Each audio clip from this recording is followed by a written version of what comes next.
Hey, good morning, everybody. How are you today? This is the Morning Mayhem Show, and I am Sam. That's me. Sam is here. Oh, sorry I'm late. You can see my hair is wet. I was having like my background was like stuttering, and like remember yesterday when I was doing it, like everything was just kind of lagging a little bit. So I was trying to fix those memory issues within within my computer, my system. Anyways, it was drama. I'm actually running the show and then the shared screens off a really high powered laptop that was gifted to me when I decided to become a YouTuber from a friend of mine. And because he had it just laying around, I wasn't doing anything.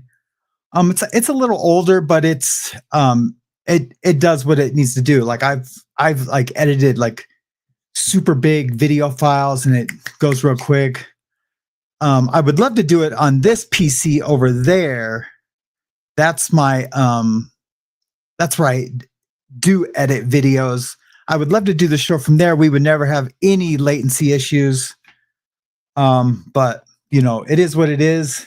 It's how I have it set up now. It's all going to change and grow and expand as I decide to grow, change, and expand the show. Good morning. It's let me make sure it's Friday. I had to make sure that it was Friday. How is everybody doing this morning? I'm doing pretty good, except for all the like the dumb stuff. But man, I'm grateful. For 4 years ago, 5 years, I was homeless. You know what I mean? I was walking the streets with frostbite on my second to big toe. Isn't there a thing about like if your second toe is longer than your big toe, it means something. I can't remember what it means, but it means something about the person.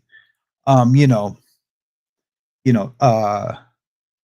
you call those? Superstitiously, or it's like a old wives' tale or folklore, whatever it is. You know what? I really want to get into the chat this morning because I really need to just be with my peeps this morning. I mean, I do have stuff lined up to talk about, but I really want to like communicate with you guys this morning. And I don't know why. I need you guys this morning. I'm in a good mood. I'm not feeling bad or anything. I just want to like chill and chat. For real, if we could just do a Zoom call with everybody that's here right now, I'd be super stoked. That would be super badass.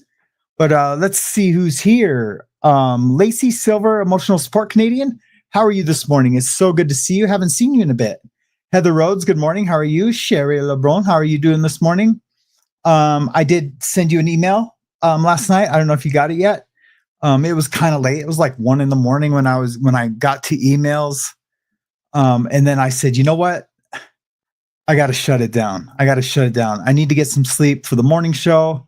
And here I am, wearing my Disciple shirt. Disciple is a Christian like a rock band. They're super good. I went to a free show in the park here. They did a big like Christian concert a couple of years ago, and it was awesome. And I'm just glad the shirt still fits me because I have put on like 20 pounds since Christmas or like during the holidays. Anyways, good morning, Linda. Thank you so much for helping me mod. Good morning, mods, to all the mods. Thank you so much for showing up, for being here on time, more on time than I am. This was delivered to me today. That was nice. It tastes like Cherry Garcia. It's a latte with like some kind of cherry cold foam on it. Super good. Not a latte, chai tea. I can't do caffeine from Starbucks. It gives me anxiety. It makes me feel weird. A regular cup of coffee out of the pot or the kettle, I'm good. But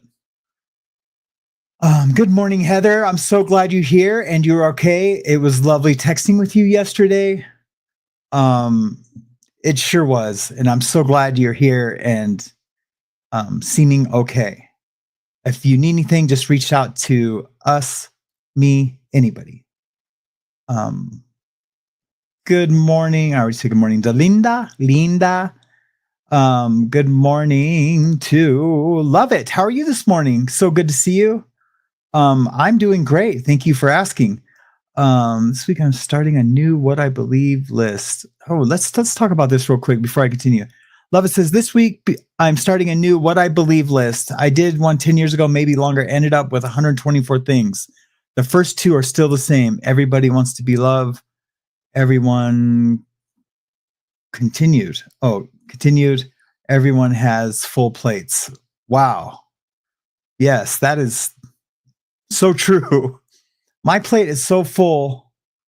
I just can't. James Colin cares. See you in 20 minutes. What? All right. Well, hey, I was late. Yeah, you more than you. I mean, please don't even feel obligated to even let us know, man. Whenever you get here, that's fine with me. I love you, brother. I will see you in. You did that. I'll see you in a couple of minutes. You might even already be here because you'd sent that at 8:51. Good morning, Lana Kavanaugh. How are you doing this morning? So good to see you. I did return your email too last night. Thank you so much for reaching out or, just communicating with me. I love getting to know you guys better in the emails. It's so funny with my legal channel. I don't really get emails from people unless it's to tell me I suck. So I was a little hesitant in diving into the emails with this channel. But it's been nothing but awesomeness. There've been a few, pretty much, go, drive off a cliff emails, but those don't bother me. Not at all, not even a little bit.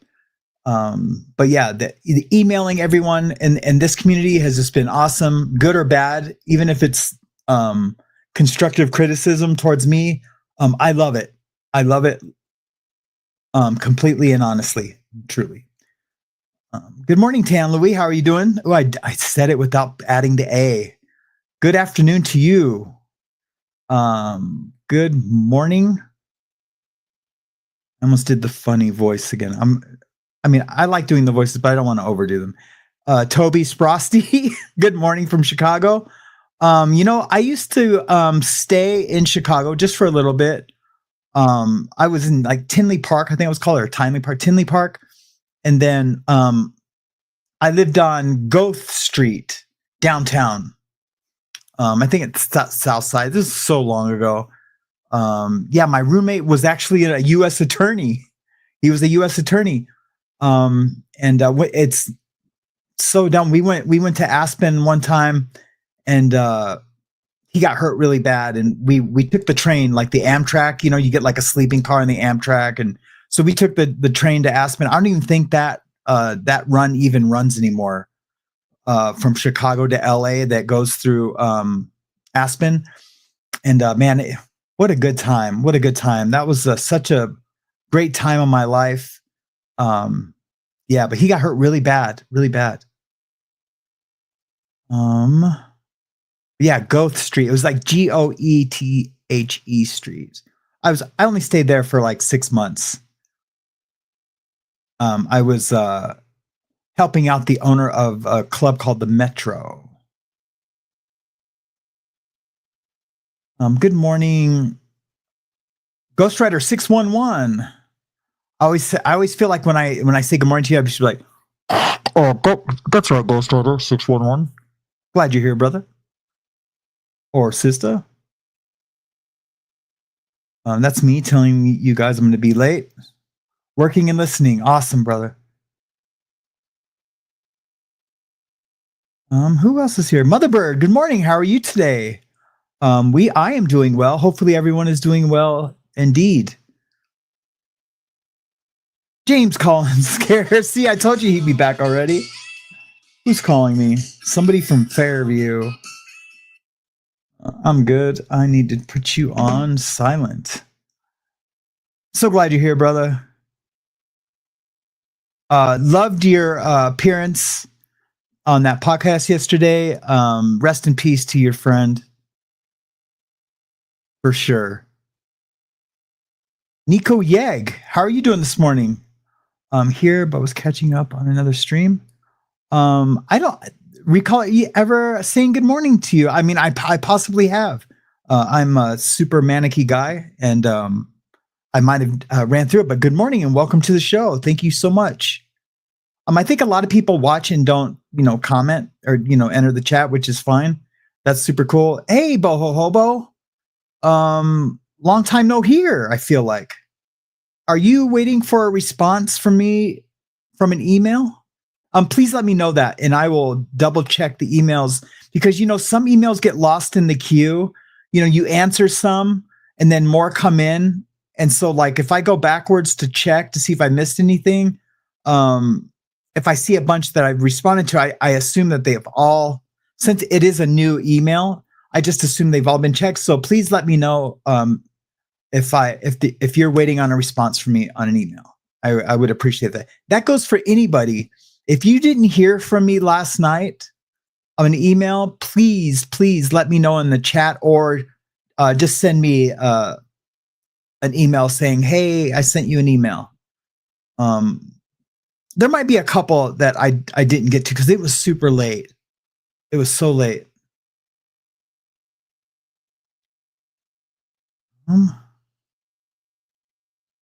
We're missing Sammy boy. Yeah. Good morning, Jackie. How are you doing? Good morning, Samsters. I'm present, listening, although still working on grandson's feather hat. I would love to see that. I really wish that you guys it could be like texting where we could share pictures in the chat. It looks like I'm experiencing some latency again, where we could share pictures in the chat. I'm going to shut down that browser. Wouldn't that be dope? Like, so she could totally share that with us right now. I feel like I'm lagging, so I need to maybe check to see if I am.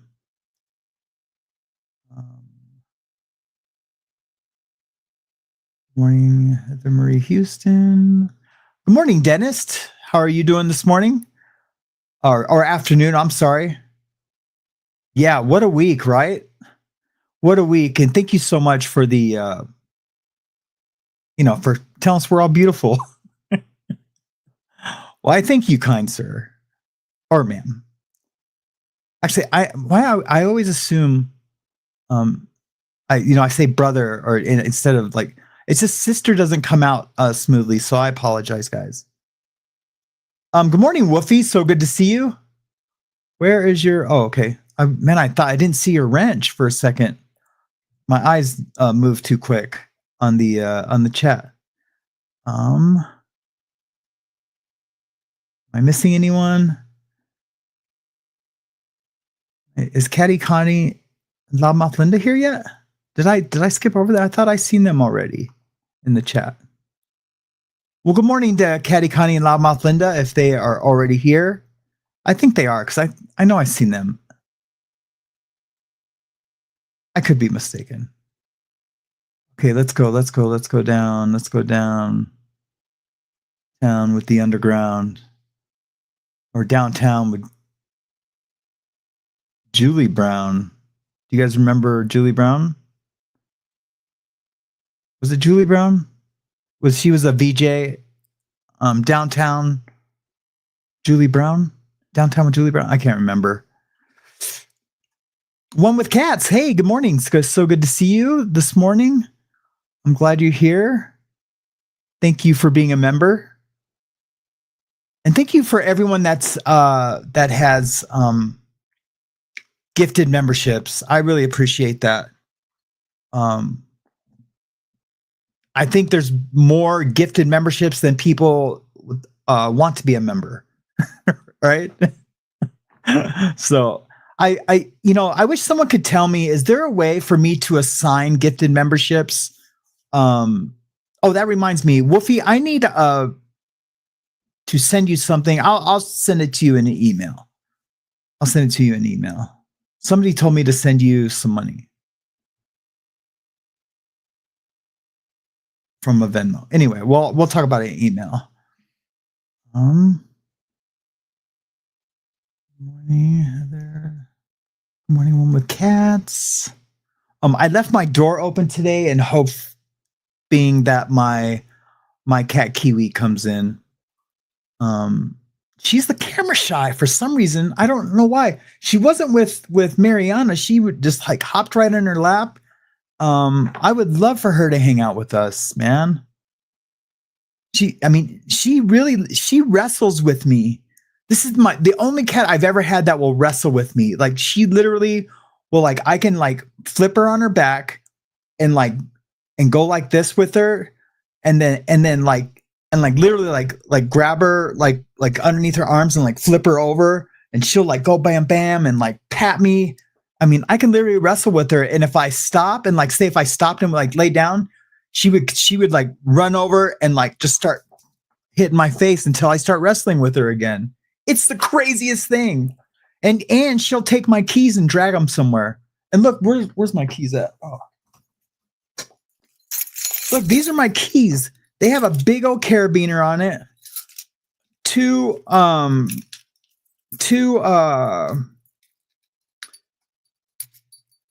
big car things. This thing is heavy. This thing is super heavy.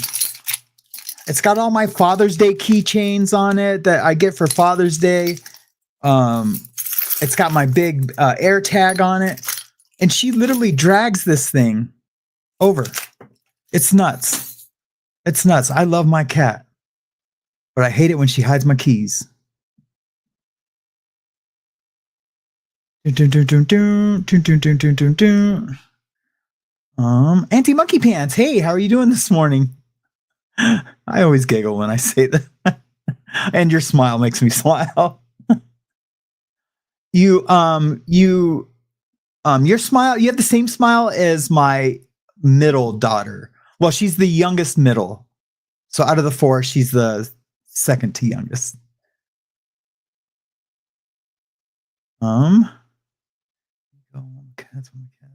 There she is. Good morning, Caddy Connie and Lama Linda. I just sent you an email right before I came on, or like 10 minutes before, with a present, with an attached file. Give it a listen. I really like it, but I did make an upbeat one that's more rock and roll too. Comment. Yeah, your lips are off a bit to the vocals. Oh man. Thank you so much for letting me know that. I shut a lot of things down. I don't know what else I can shut down. I could go to a faster internet, I think.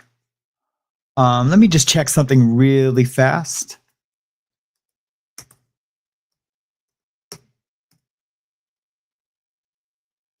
Yeah, because nothing is running inside the house, which is awesome. 16.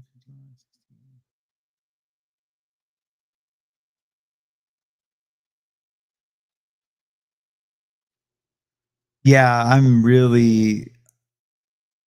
and I plugged it into the Ethernet, but I have it running through a switch. But it's the download speed is okay.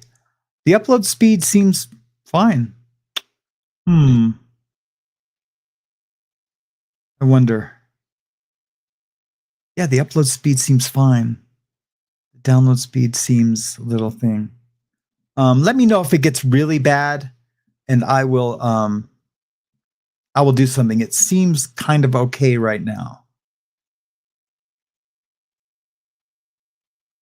Oh yeah, it's Pi Day. Says Nico. I love Good Pi Day. Jackie Azure says, all good, Sammy. You looked synced up, might be her. Okay, is it seem synced up? Well, I did just kind of okay, I'm seeing you guys' things. It's good now, yeah. I think I got better. In my thing, it looks like I have white there, but there's nothing there. All right. What's going on? Oh, I wanted to share something with you guys. I used to live one block from here.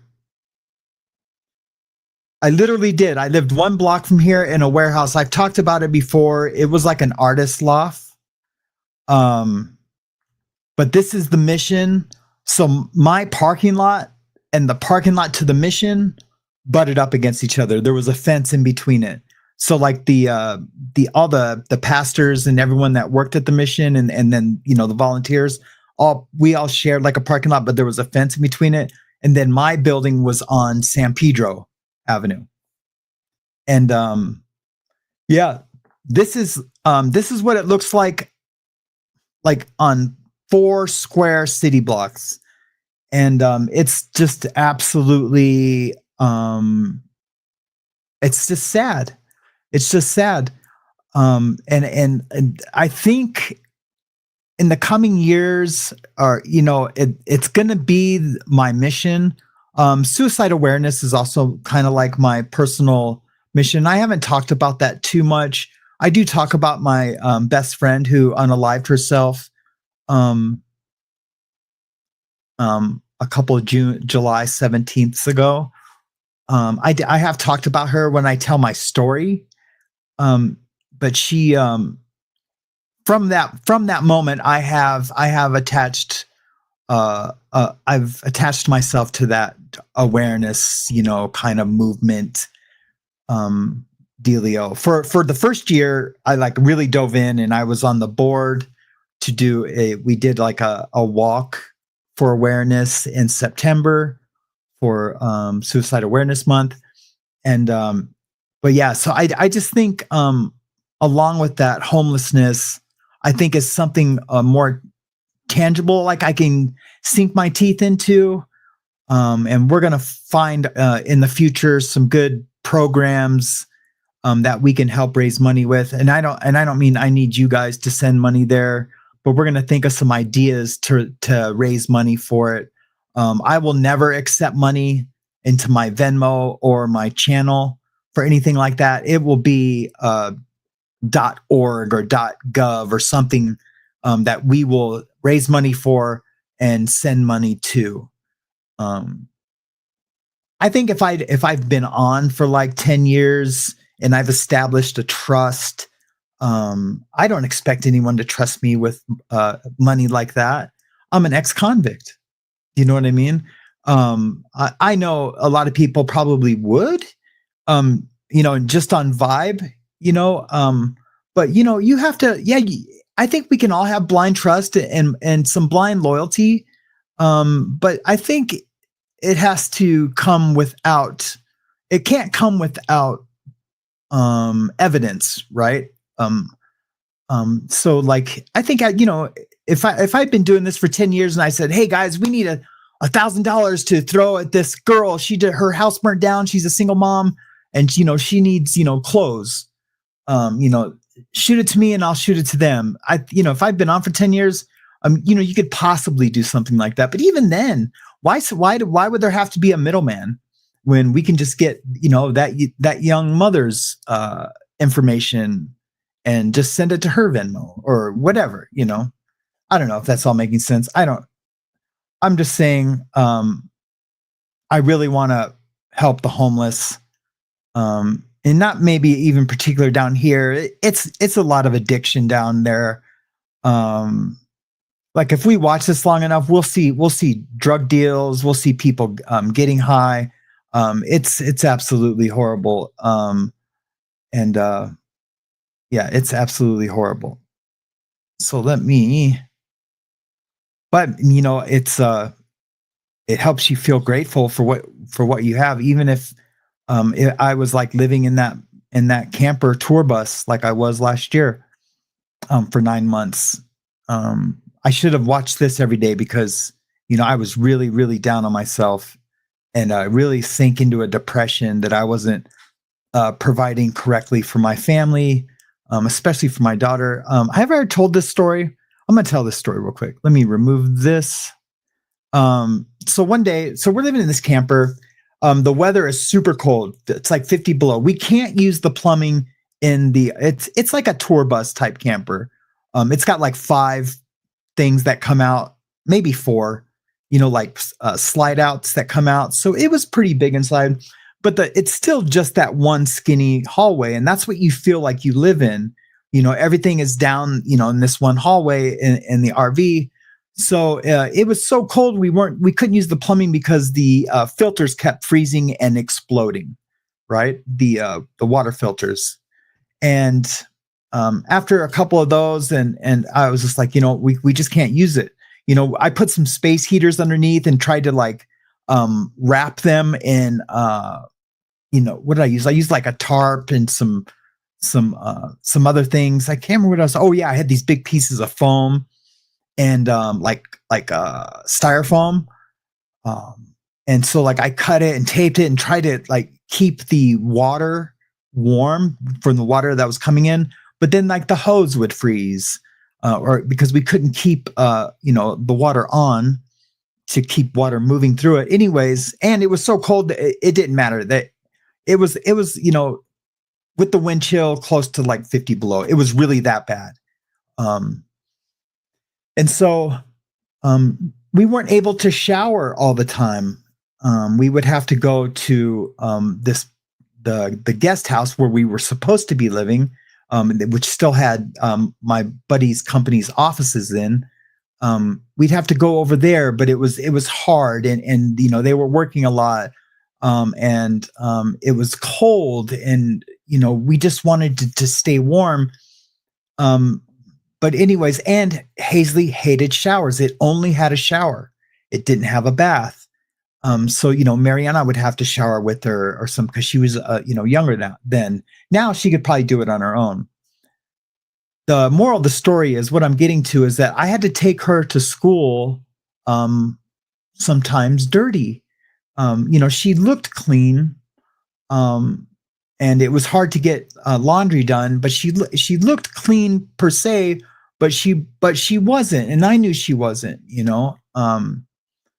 Even Mariana had an issue at her work, where someone made a comment or something respectfully, and I was like, if you look at any of my lives when I started my legal channel, then I'm pretty disheveled.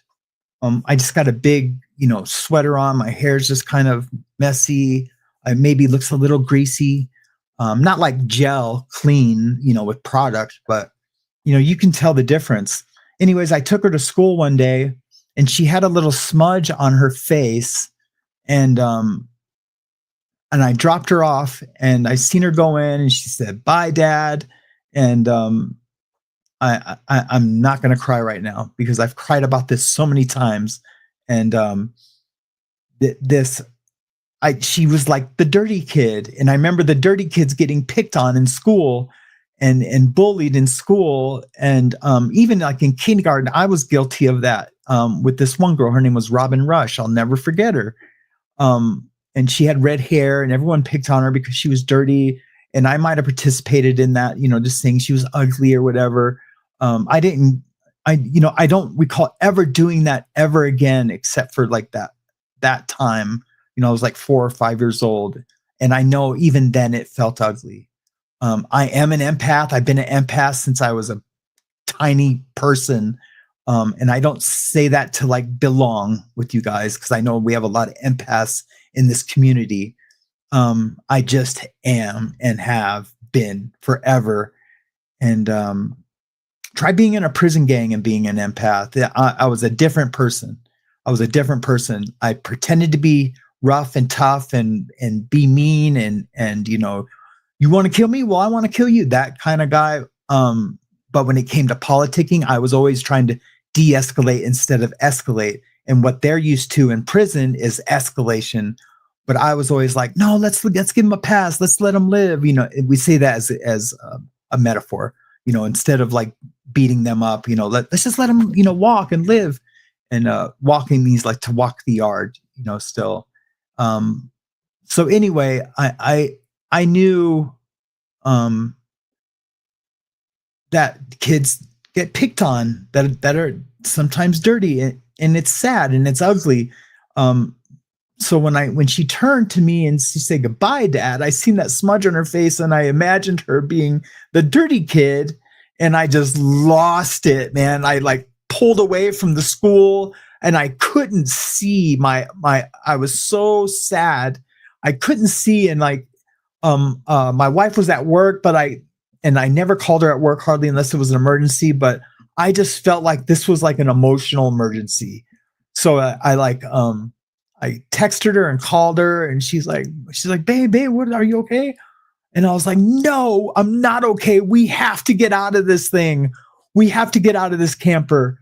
And I don't know, 3 weeks later, we were gone. I had it. There's no way that I'm gonna not provide for my daughter. And I had a tattoo shop, but it was 8 hours away.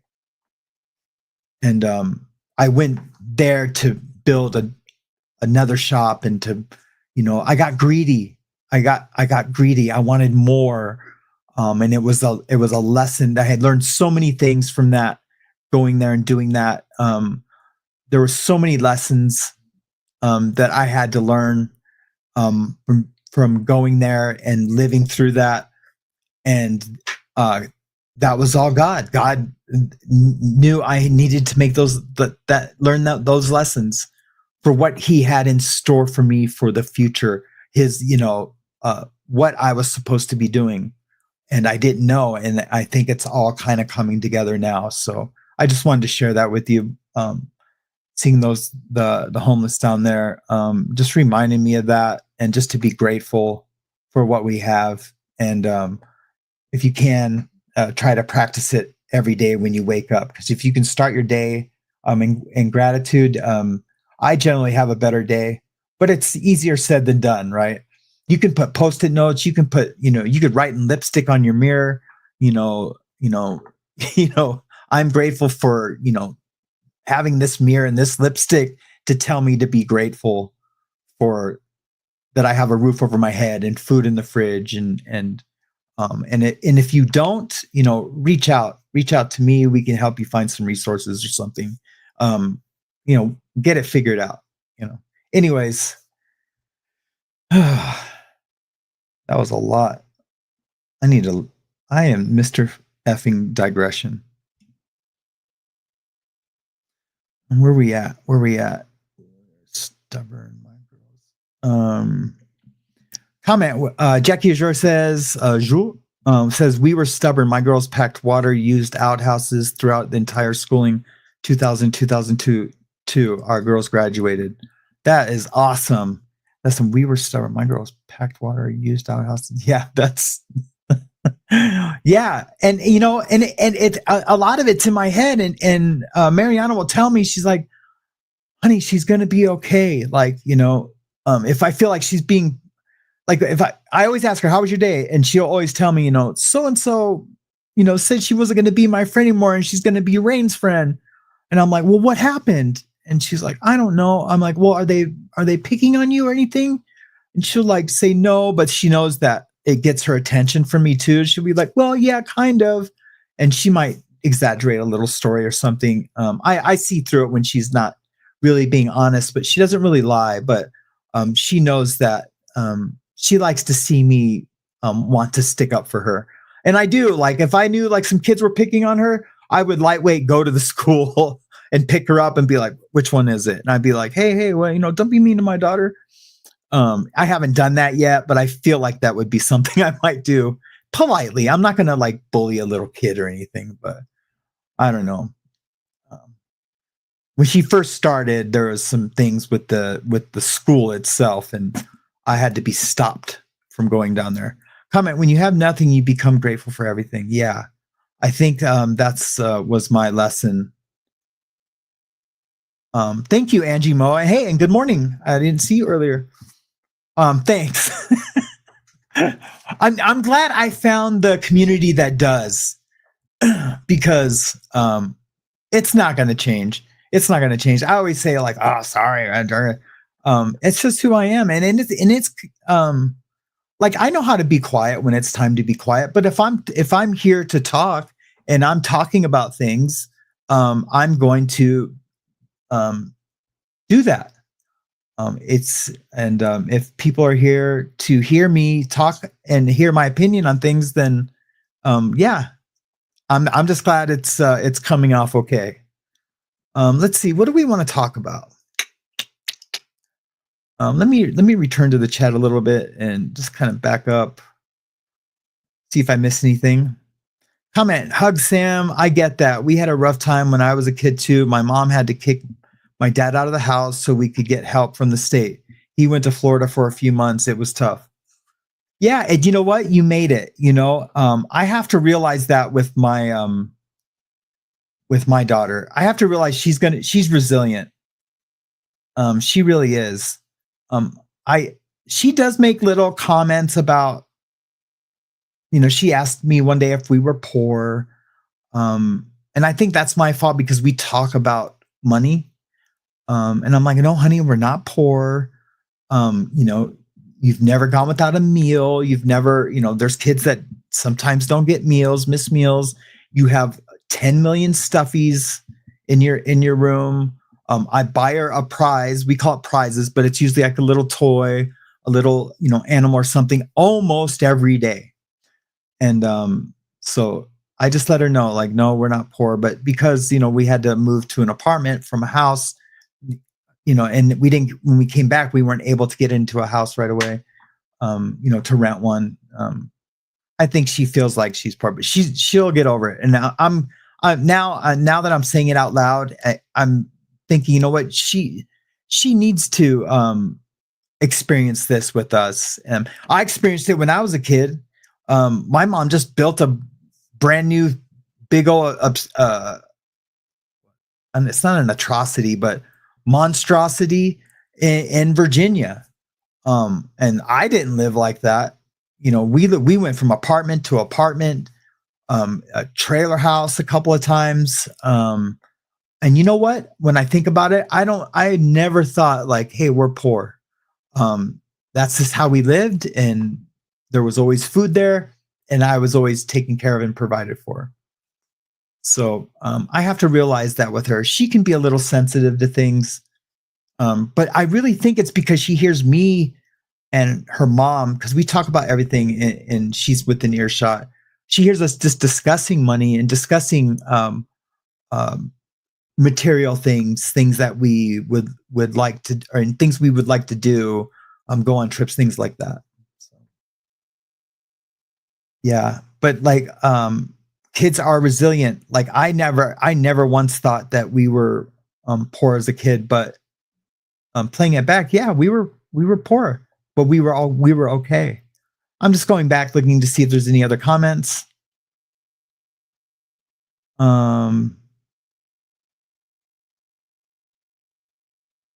Okay, real quick, let's talk about hey Davey, welcome to the show. Let's talk about, hey George Black, welcome to the show. Disciple does rock, right? Yeah, my man. Good to see you, George. So glad you're here to the show. Disciple does rock, and I really like those 80s hair bands, Christian bands from the 80s too. Like Holy Soldier. What's the other one I really like? I'd have to look at my Spotify. I go through little fits and stops where I listen to them all the time. It's crazy. It's super crazy. All right, it looks like we got quite a few people here. Let's get into some Diddy stuff real quick, and we will go back to our back and forth. So, which part do I want to start with? So, did you guys hear about the? I'm sure you have. It's a day old. So, if you're paying attention out there, there's kind of a bombshell development. They're calling it with CNN. According to new documents, CNN allegedly altered and destroyed the only known copy of a 2016 surveillance video. It was this guy, not that guy. It was this guy. You remember when this happened? So I guess that was altered. And what's crazy, they had to say that they did it with some free software on the internet. I don't know why any editor at CNN would need to use some free software. I'm really can't afford, and I have really badass software that I've paid for. And back in the day, the software I use now would have been $800, $1,000. Now it's like a $70 one-time purchase, and you pay for the assets. That's how they make their money now. Like having little things zoom in and zoom out, and so I'm able to add effects and things like that. Anyways, they said they edited this video that we're seeing the thumbnail of with some free software, and they destroyed the only known actual copy of it. Now, this could be an issue for the prosecution because it's altered content. This isn't, but they're going to have a hard time doing that. The defense is, because what happened. That can't change. There's no way of saying that didn't happen, and she was trying to escape a quote unquote freak off. But the rules of evidence are the rules of evidence, and if that evidence has been altered, so what has been altered, the network reportedly removed the timestamp, altered the sequence of events. That's super big. And sped up the footage to make the attack appear faster. And that's a little big too, but she was attacked. And that's the bottom line. Now, Diddy's legal team is using this revelation as a defense, as I just said, arguing the video should be thrown out, quote unquote, of court, claiming it does not accurately depict reality. But Cassie's attorney, Douglas Wigder, is fighting back. It's no surprise Diddy's team is making this argument. The video clearly shows what happened, and I am confident it will be admitted as evidence. Even if the court rules some parts of the video were altered, Diddy already publicly apologized for his actions. That could come back to haunt him in trial. Basically admitting that it did happen, and it happened as it was presented. He apologized for what was presented on CNN. So, yeah. He's kind of hit on that one. And good. I'm glad he's hit on that one. I think all that evidence should get in. Jewelry designer Pamela Love has accused Geragos of using a shell company to defraud creditors. And this isn't the first legal scandal. So this is the other stuff that's going on with his legal team. Where am I? Jewelry designer Pamela Love is Geragos to defraud creditors. And this isn't the first legal scandal he's been linked to. The 2019 Nike extortion case with Michael Avenatti, a California state bar investigation for alleged theft in 2022, and violations of Arizona's ethical rules in 2021. Did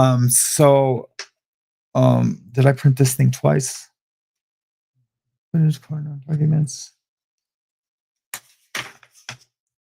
Oh no, I have the details. Yeah, I'm sorry. Yes, these are just the things that we're gonna talk about. I think I'm good. I think I've reported accurately on the altered video. But also what's going on is that the Geragos just got is facing a $7 million fraud and conspiracy lawsuit. So the I'm sorry, I just need to read this real quick. So yes, so this is the other update. So he's got a lawsuit, a $7 million fraud lawsuit. It's Diddy's lawyer, Mark Geragos. I'm surprised that his daughter's not. His daughter's like his law partner. I can't remember her name off the top of my head. I'm sure I have it here. The New York jewelry designer Pamela Love has filed a $7 million lawsuit against Geragos and Lyndon Lee. That's his first partner, to defraud creditors and orchestrate a sham foreclosure. This is the latest in a series of legal troubles surrounding Geragos. Here's his his trouble legally. This comes at a bad time. Diddy needs his full attention on this case, completely and fully, if he's trying to present a defense. Of course, secretly, I just hope he goes away. I don't. I hope he gets found guilty, and I hope he goes away. The evidence is insurmountable, right? It's like it's just too much. And at some point, we don't really have to say allegedly, because facts ain't defamation. Those are the facts. And so in 2019, he was implicated in a multi-million-dollar Nike extortion case. I already said that. In 2021, violating Arizona ethical rules. I said that. And in 2022, investigated by the California State Bar for allegedly misappropriating funds intended for Armenian genocide victims. That is huge, huge. I think I want to look into that a little bit more. I wish I'd have done that last night. His pattern of legal issues raises concerns about his credibility and his ethics. Diddy's legal team, Anthony RICO, another key lawyer, recently quit, reportedly due to ethical concerns. So remember, we were all like wondering, man, why did he quit? Why did he quit? And I thought at the time, like, well, he's an appeals lawyer. That's his forte. That's his bread and butter. That's all he does, and he's a genius with doing appeals, especially in federal court. So they brought him in to, I think, appeal his bond, his getting out on pretrial release, right? So that's why I assumed he left, right? Because he really didn't say. He just said that there are rules in place that will let me leave, is basically what he said.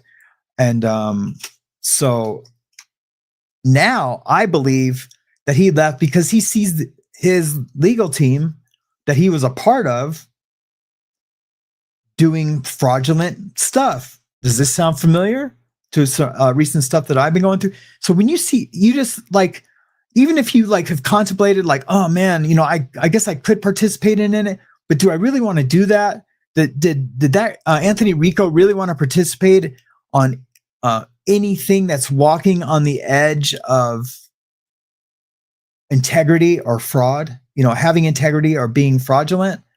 I think that's what it was. I think he's seen the lawyer being willing to do things that aren't ethical, and so he bowed out.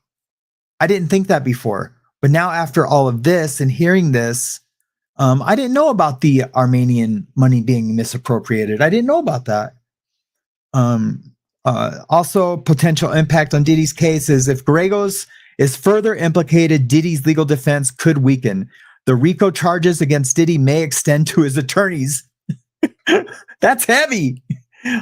Could you imagine fighting a RICO case in federal court and then bam, a superseding indictment indicts you, your legal team? That could happen here. That could happen. I think it would happen before trial. I don't think it could happen in the middle of a trial.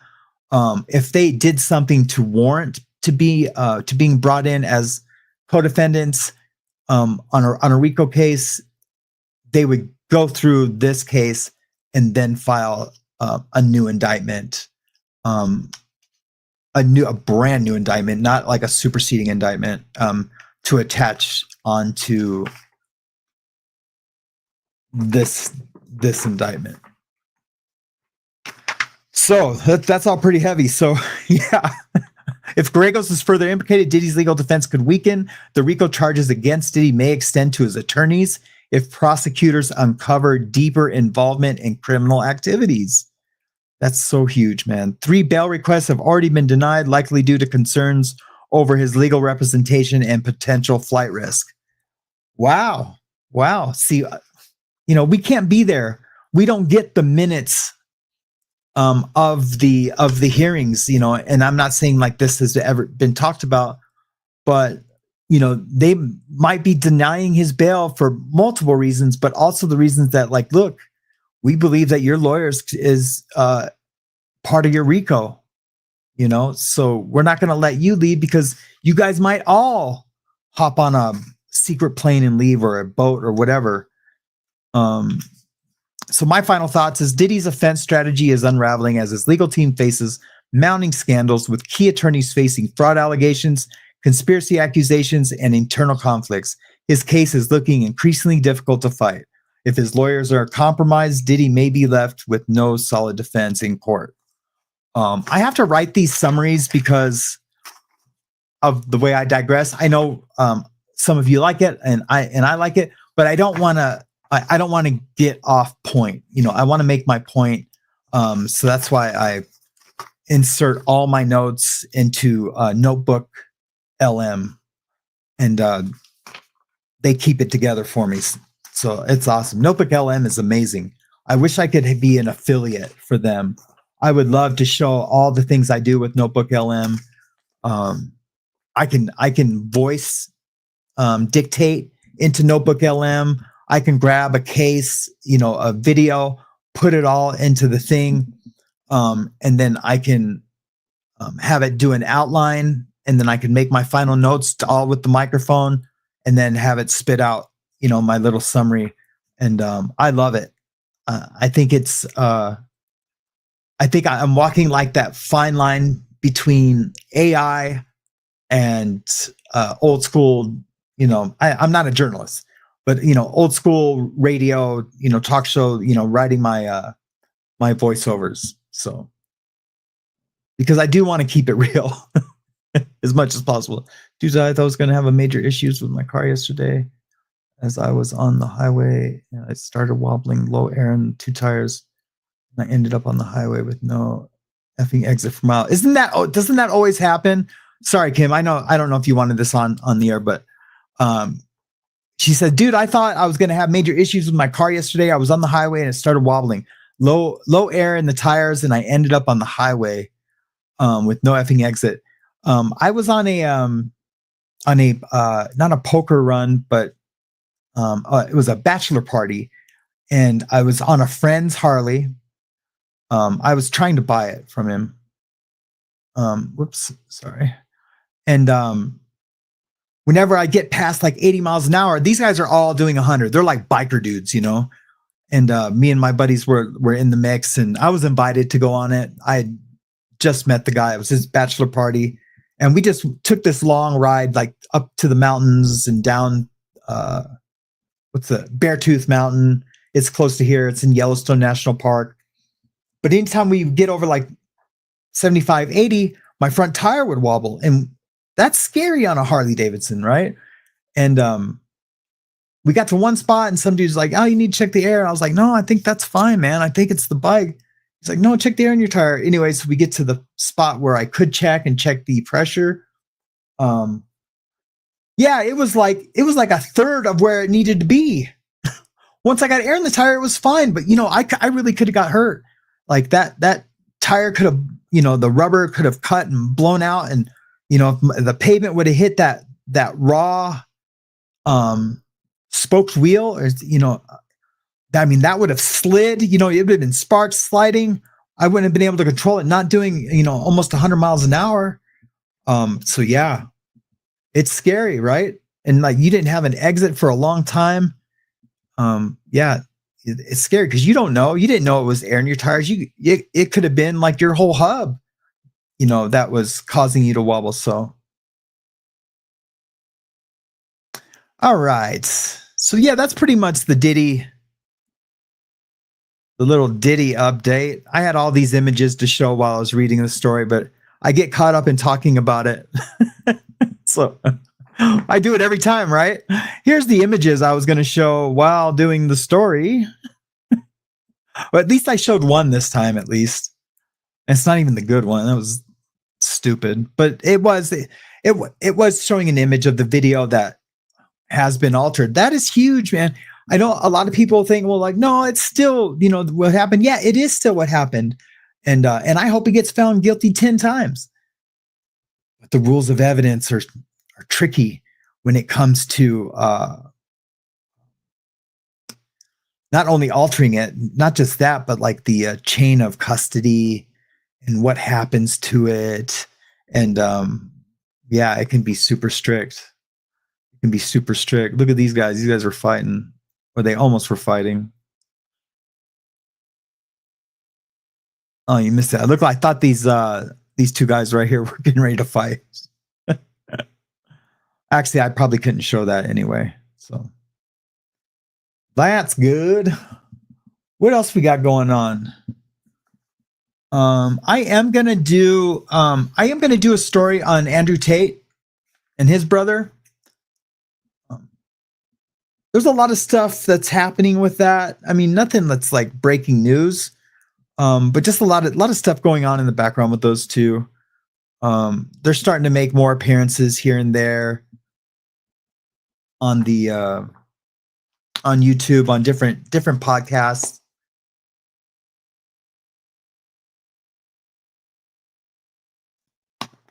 Oh, hey guys. Remember I told you I did the 7 deadly sins in like lettering? I found 2 of them last night. And where did I put them? Oh, here they are. They're right in front of me because I didn't want to lose them to show. So I'm doing all 7. And so basically I frame these and I hang them up so people can see the different lettering styles that I do. Here's envy.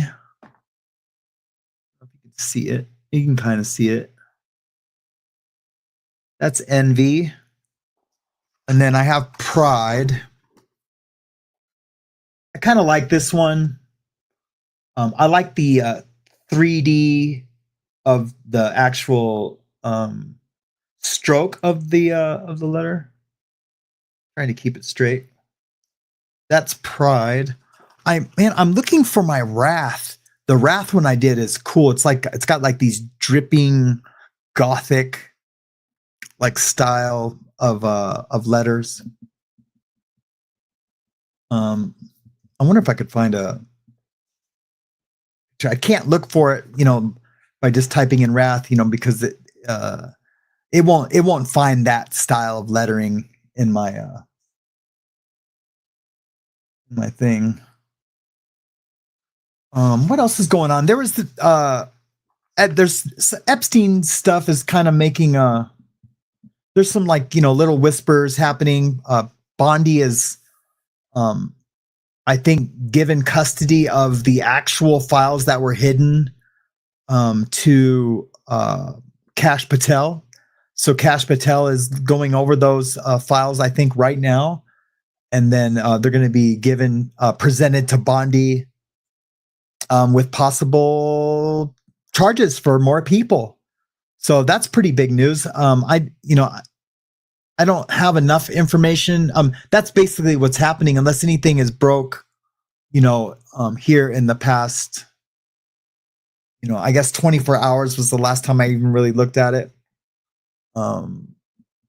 Let's Google it real quick while we're here. Epstein's punk butt.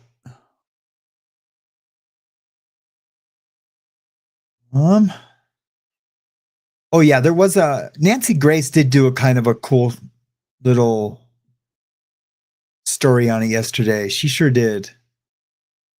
She's hard to listen to sometimes. She cuts off her guests a lot and just says, wow, like, no, he didn't, right? Like talks against the guest a little bit. I don't know. Let's listen to her for a little bit. The Epstein sex probe wide open. Clients list revealed. Good evening. I'm Nancy Grace. This is Crime Stories. Thank you for being with us. New Epstein files are teased to be released as Attorney General Pam Bondi promises many more files to come. At this hour, we are learning that presidential counselor Alina Habba says that prosecutions will absolutely go forward based on what is discovered in the Epstein files. But who, what, where, when, why? Listen to Habba. But do you think by releasing information from these files, we are likely to see criminal actions being taken? Absolutely. There is Habba speaking to our friend Piers Morgan on Piers Morgan Uncensored, and she's joined with the U.S. Attorney General Pam Bondi. A source had told me where the documents were being kept. Southern District of New York, shock. So we got them all by, hopefully all of them, Friday at 8 a.m. Thousands of pages of documents. That from our friends at Fox News. That is the Thousands of pages? U.S. That's Attorney General, the top cop for our that's quite entire a bit country. of Now, investigation. they are saying that documents have been stored. I don't know what that means in the Southern District of New York. Now, she said, shocker. I'm not sure what she means by that. I can only suppose. Hey, so I'll Alana, move I'm sorry forward. you're having issues. Stored. Why are they being I hope you're okay. She says, I have a head cold and my eyes feel so heavy I can't keep up with the chat. All right, can we just let's just pray for Alana's head cold to go away. Or at least, send her some good vibes, some good energy. Sorry you're going through that, Alana Kavanaugh. And we hope you feel better. And but I totally get it. When the chat's moving, it's hard, especially if I start to try to watch the chat when I'm just like barely woke up. It's super hard. But thanks for coming in today. I hope you kind of hang out and listen still.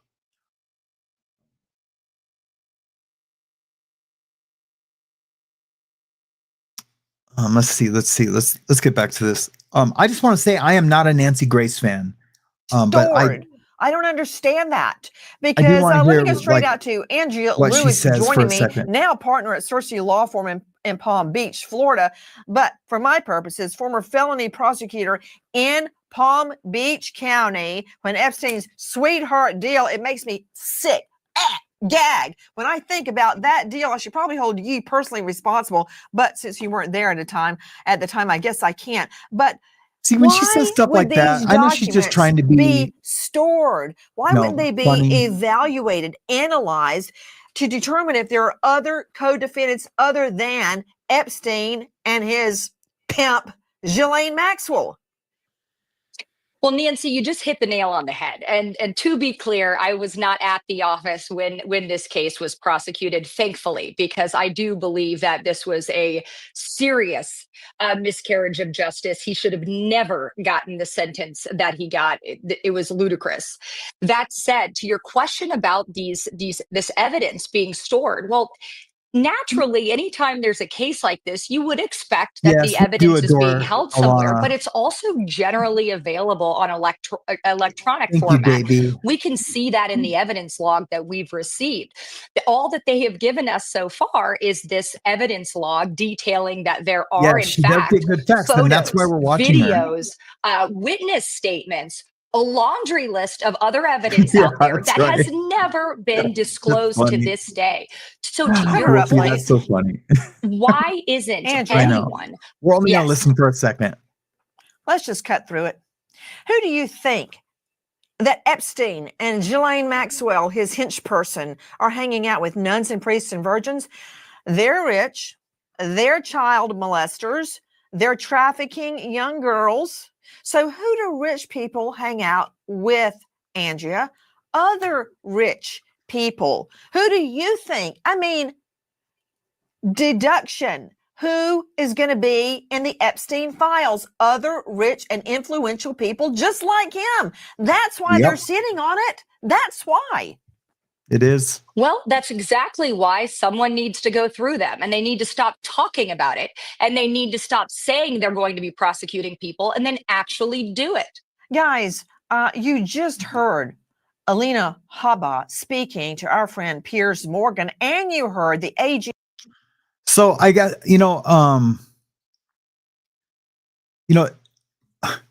I just feel like the prior administration, Biden and his the director of the FBI, they, it's been quite a while since Epstein has, unalived himself, allegedly unalived himself. I do not believe that for 1 minute, not even a millisecond. There's been 2 doctors that have looked at the autopsy. They both agree that that it's not possible. Just a slight trigger warning. I'm going to talk about suicide for a second. So he there's a pretty well-renowned doctor. I can't remember his name. He said that the way that his larynx was crushed wasn't consistent with hanging. Yeah, I know he did it by just tying a sheet to a bunk bed and just like leaned forward. That's almost impossible. It's been tried. I've seen it tried, but while I was in prison, and this is an ugly subject, but it's just more proof to say that it's almost impossible that he unalived himself. It just is. The cameras were off, the guards were asleep. We've heard my ex co-host and myself talk about in the federal system, you always have someone you have like a buddy. I could, as an inmate, I could go hang out with an inmate that's on suicide watch, and you just chat with them, or you both read a book, or like I've done it twice, and I just tried to talk to them and to like get them out of their head. Sometimes they do it for attention, and they'll let they'll let me know because I'm one of them. Like, no, man, I'm just trying to get them to look at my release paperwork, and they didn't. So I told them I was gonna, and I was like, oh man, that's the wrong way to go about it. That's the wrong way. You're not going to get any action by threatening to unalive yourself. You're only going to get put in a cell with nothing in it, no sheets, no clothing, no nothing. You're going to get like you've seen them on TV before. You see guys go to court, or you see like jailhouse, TV shows, and they'll show a guy that's got like a it's not a jumpsuit, it's like a poncho. It's like a really heavy poncho. They're super heavy. I worked laundry one time and had to fold some, and they're super, super heavy. They're so heavy. You're like, what the hell's in these things? Right? I wish my camera could be down to where I'm looking at the screen, because it always looks like I'm looking down. What do we got going on in the chats? Anything good? Any comments, any things? But anyways, why did the last director of the FBI like hold on to these for so long and basically like put them in a, metaphorically in a safe and hid it away? And now with this administration, that they're gonna come to light, and now there's going to be these indictments, because there's really no statute of limitations on a lot of these type crimes and that are of this nature. So there's really no statute of limitations. And the feds do, if I'm to be fair for both sides, the feds do sometimes wait 2 years, 3 years, 4 years, 5 years to indict people. I've seen people go to jail, do a state sentence. They've been sentenced to the state, but they know they have a federal indictment looming. They'll do their state sentence, get out, establish themselves in the community, go to the halfway house, establish themselves in the community, and then the feds come in and almost double jeopardy.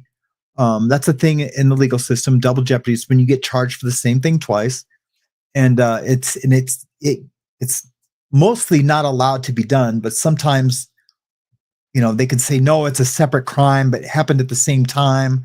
But this part of it, because there was a pistol or a pew pew involved, this part of it is a separate crime. Anyways, the feds will come in and just destroy this person's life with this indictment because they decided to wait 4, 5, 6, no, they can't wait 6 years, but 3, 4, 5 years. So it's ugly. And that might be what's happening here, but there was such public scrutiny to the whole situation. I don't think this is something that they should have waited on. I'm sure that's what they're going to cry when it comes out, and they're going to be like, why didn't you guys do it? Are you guys protecting these rich people? Why are you protecting your friends? But yeah, that's not going to happen. These files are coming out. Like, who really cares who's on it? Let's just get these people locked up that actually committed crimes, not the people that allegedly, and they kind of did, maybe sort of, kind of.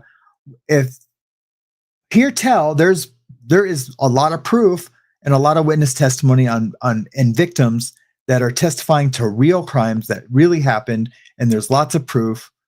And so let's get these guys prosecuted and sent away, and put away where they need to be. And who cares who they are? Rich, famous, who cares? And people say like, oh man, too many famous people are going to go away. Who cares? Who cares if they're victimizing people? If they're victimizing young women, then that's where they need to be. Who cares if they're famous? They're people. They're just like you. They're just like me, right? In the sense that we're humans, just with some different morals than we all have here on the Morning Mayhem Show. What's going on in the chat? Can we get some comments? Can we get some questions? I just really feel like interacting with you guys today. Maybe can't see because the chat is so flipping small, says John Luzon. It is small, but it's what we have. It's what we have. And then on the TV, I don't even think you can participate in the chats. Who's got fast fingers? Who's got the fast fingers? Dude, are there more papers on this internet? There are more perps on this internet than enough. Yes, that is so true, Kim. So true. I'm just going to have to just read your guys' comments without seeing the CCC. Sam, scroll back up for questions and comments, please, and thank you. Okay, V. McWilliams, and good morning to you. I don't think I seen you earlier. Here's one. Mother Bird says, Sam, have you seen the photo of Epstein supposedly taken by a drone on his island after he was unalive? It's been circulating on X. No, but I will look into that right this second. I have X right at my fingertips. I will check that out, Mother Bird. Thank you so much for the comment. And thank you for helping out with the, you're doing awesome, by the way, with helping out with the moderating. Really appreciate you. You and Linda are both killing it. You guys are doing awesome. Thank you so much.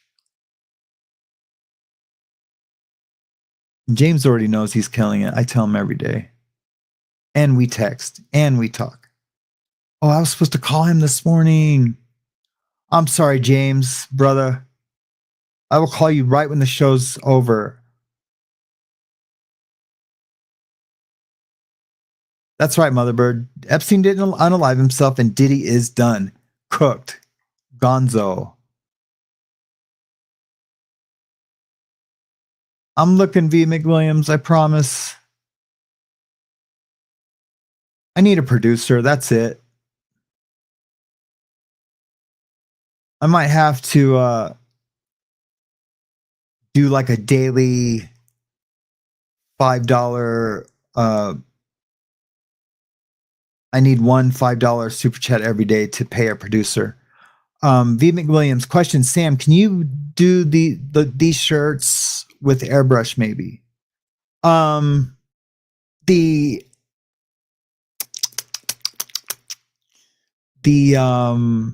The Morning Mayhem shirts?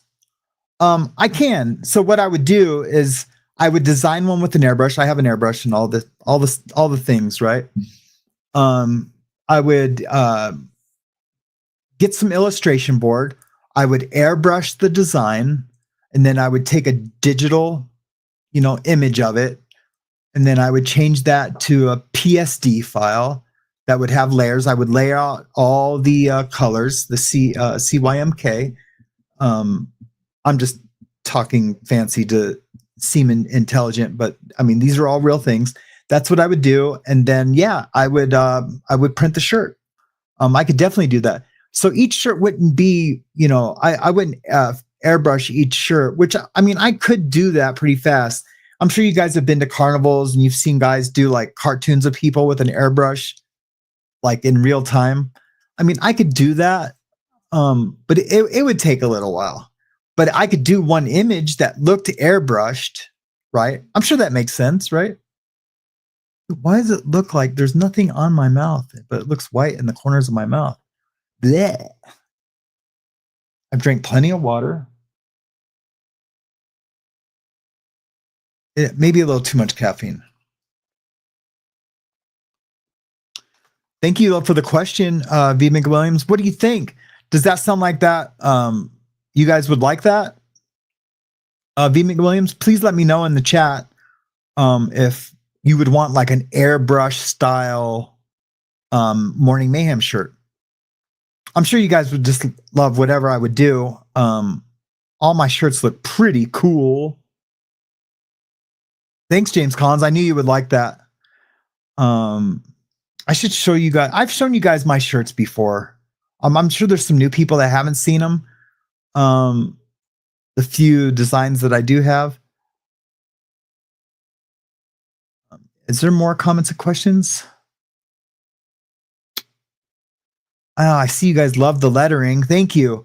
Yeah, I would I want to find the other couple. I haven't done all of them yet, but I've done Wrath, I've done Gluttony.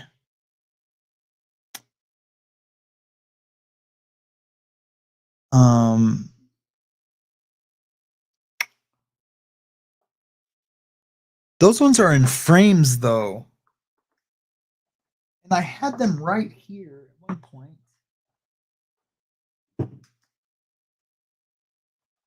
Let me just take a look real quick. Oh, here they are.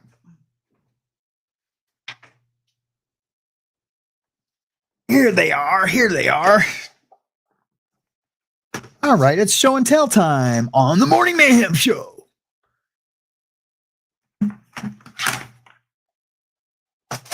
So here's Wrath. Sorry, James,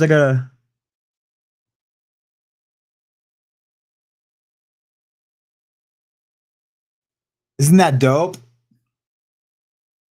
I know I really shouldn't say that about my own stuff, but I am pretty good. Pretty good. I've been doing it a while. Oh yeah, here's Shame.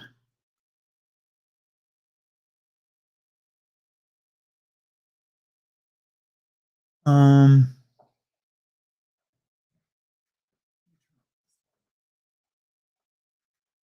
right, there we go. You really can't see it. Well, you really can't see it because of the reflection, but it's pretty cool. That Shame.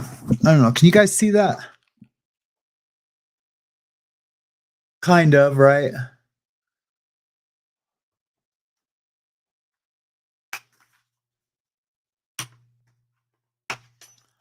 Let me just take it out real quick. All right. There, that's better. There's Shame. Some cool different letters that I've done. And then here is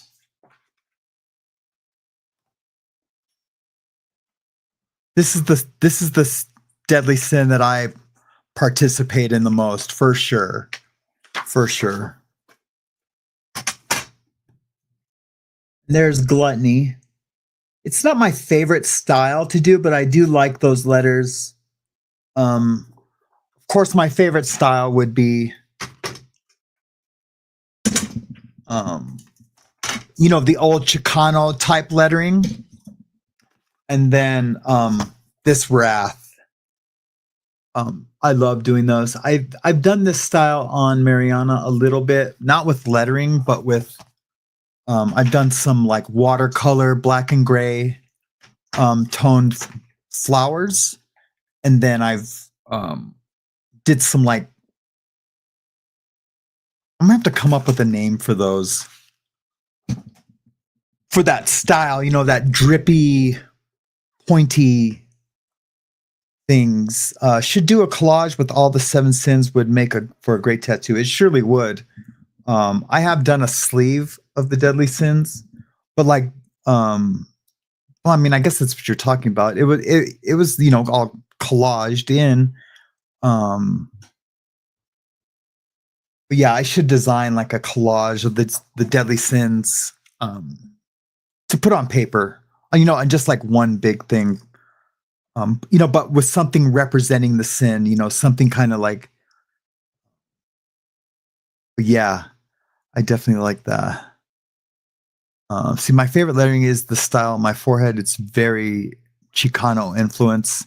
Yeah, I do that. I've been doing that style that you have on your forehead probably my entire life, even before I was going to be a tattoo artist. That's just what we did. Of course, I grew up in East LA and South LA. That's just what we did. We did lettering,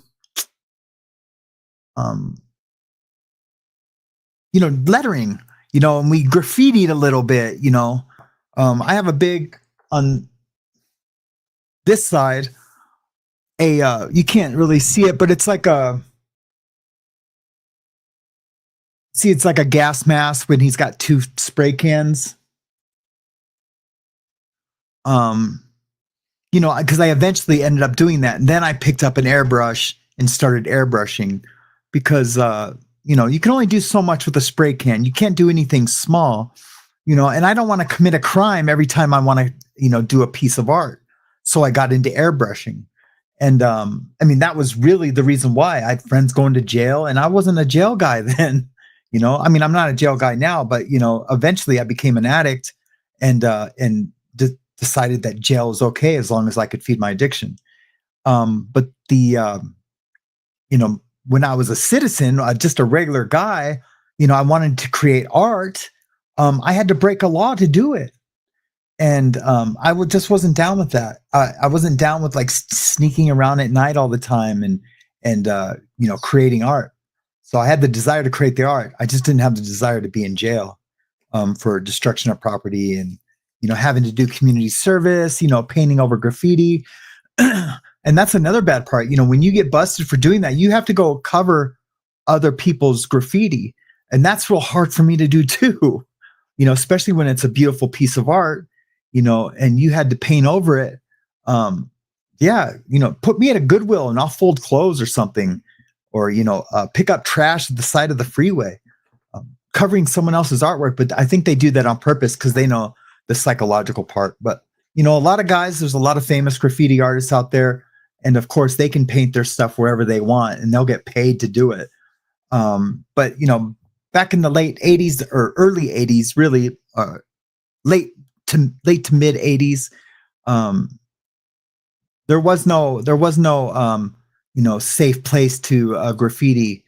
You had to do it illegally. I've graffitied a lot of what do you call them? Train cars, rail cars, every graffiti artist has. But I left that community at a young age, probably like 17. I left that community. A lot of those guys were ditching school. I wasn't ditching school. And a lot of those guys were, ran away from home, and I wasn't going to run away from home. So they could do their artwork at night, in the middle of the night. And so it just wasn't a community for me, but I do love the art. So, boy, that was a long explanation. Hey, good morning, Galen. How are you this morning? So good to see you. I'm glad you're here. Hopefully your drive yesterday was uneventful.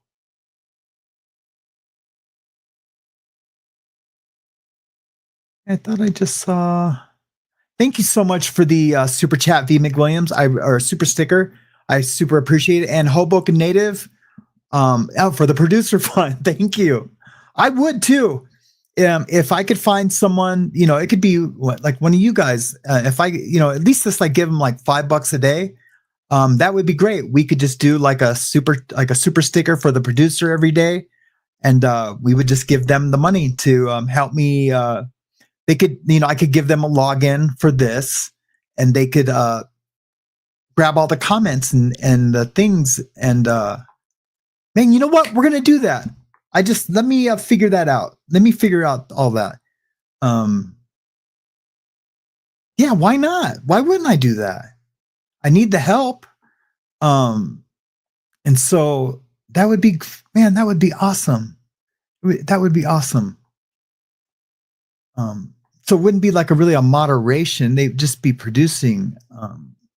I'll talk to James about that more and see what other people are doing for that. I know a lot of people would volunteer to do it, but I wouldn't want to do that because I would really want them to be compensated for their time, and the channel just doesn't make enough to, like, just to do it on the natch. So it would have to be something that we all agreed on to help the Daily Show. Does that make sense? All right. Good to see you, Galen. Why are we giving ones for Galen? What happened? Did I miss something? Comment. No names, obviously. What was your worst tattoo experience, like placement, horrible client, etc.? Yeah, let's talk about that for a second. And let me just check on Galen real quick. Let me star this.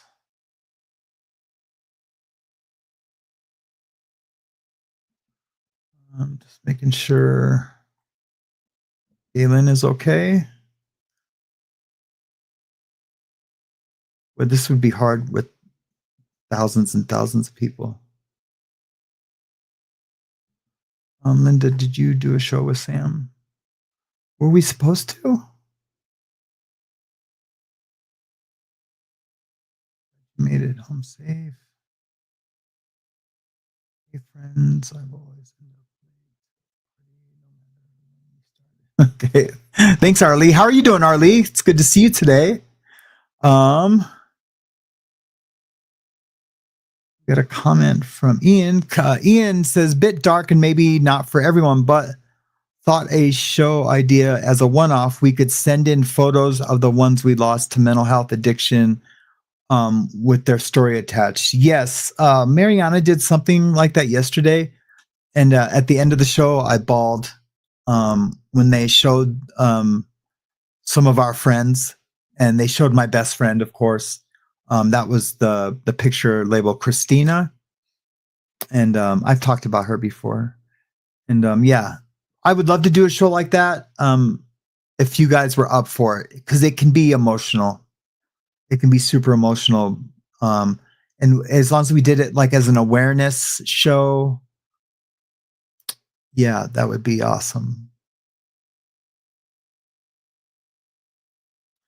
Question, where are you so we can get a tap by you? I am in Montana. So yeah, you would have to travel to beautiful Montana. Yeah. Sorry, I just didn't, should I do it? Should do it.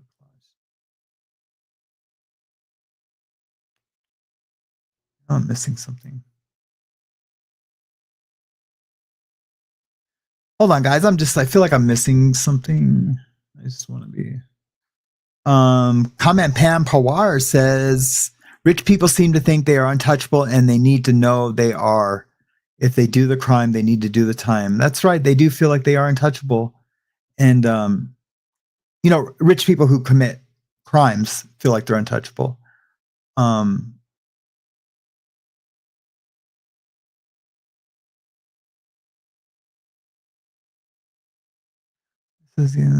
Galen. Galen is here. Hey, Danette, how are you doing? I don't think I seen you this morning.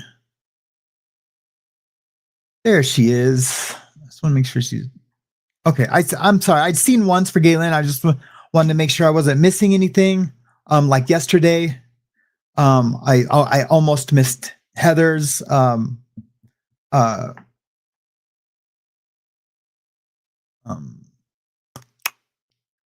comment. And so, yeah, I was just making sure, because I really felt bad yesterday, but I was able to text her. I was able to leave the text up because I had it detached from YouTube Studio in the background. And so I was able to leave the chat up. You can't do that with when you just have it open in StreamYard, but if you have it open also on YouTube in the background, you can keep it open. So I'll try to do that. Anti-Monkey Pants says, correction, Galen's cadaver dogs. Yeah, we would love to do, I would love to do a whole thing on the cadaver dogs. There is a need for some anonymity for that situation. Because, there are people do end up with, they could end up with charges because of that. And we wouldn't want anyone to be retaliated against because of the awesome work that her dogs are doing. Does that make sense? I'm sure there's probably a better way to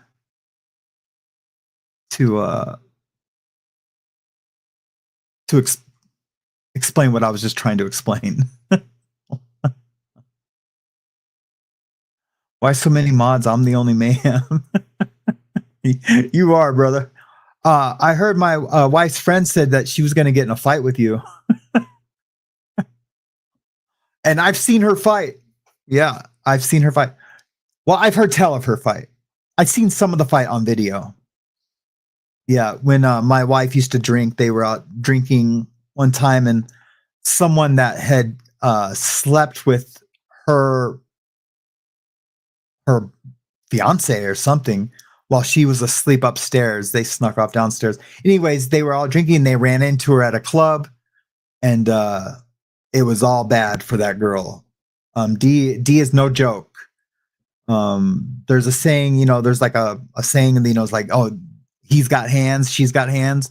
Well, she's got hands for days. Yeah. What do you love, Mother Bird? I say so many things.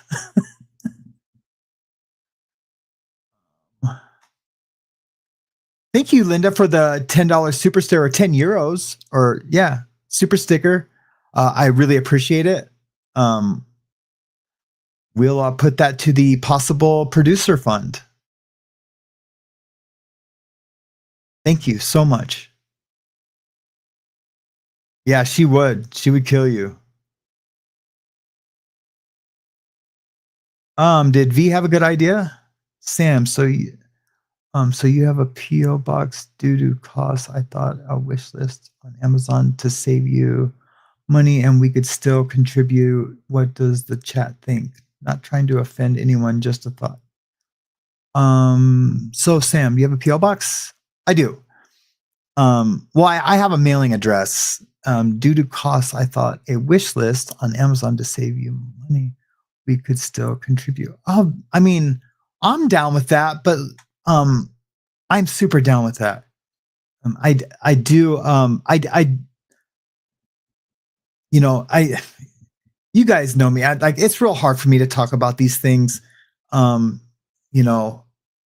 want to be completely transparent, and I will be completely transparent.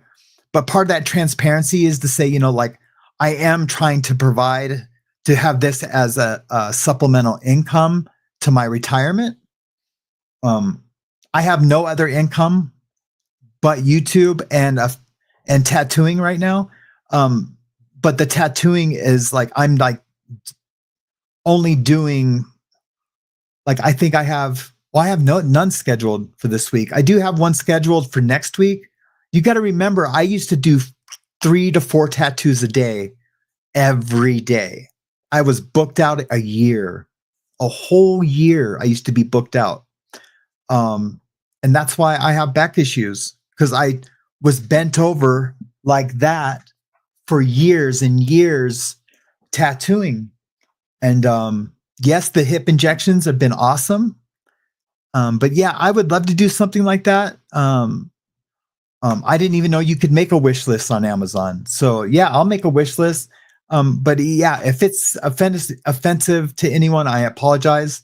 And the things on my wish list, I don't even know what there would be. I don't know. But yeah, that if people think that nah, that's not a good idea, just let me know. I will not be offended. I will not be offended. I'm always going to be okay, no matter what. And I don't do this to provide. This just fell into my lap. I really want to help. And we're just kind of, this is all brand new. We're just kind of figuring out as we go. This was my idea. I did want a co-host, and then he had his own ideas of what he was going to do. But, he wanted to go on a bus and go to trials, and that sounded lovely, but there's no way I could do that. But he knew that. He knew I wouldn't be able to go anywhere. And for a second, we all thought oh, we'll have a YouTube house where we'll have a studio and, we'll live there. But, I heard that, he doesn't even really like kids, and he said that there was no way he could live with my, have some bratty kid running around. Those are his words, So, yeah, no one would ever say that to my face about my kid. I promise you. Even if she's being bratty, you're not gonna disrespect my kid.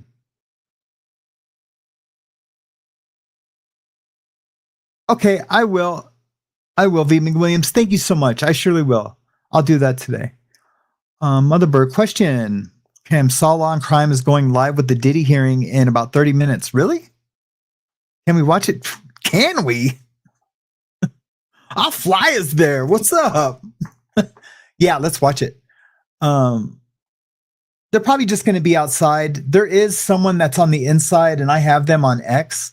I do monitor they just talk about, hey, Diddy just came in. He's wearing orange. His hair's a mess.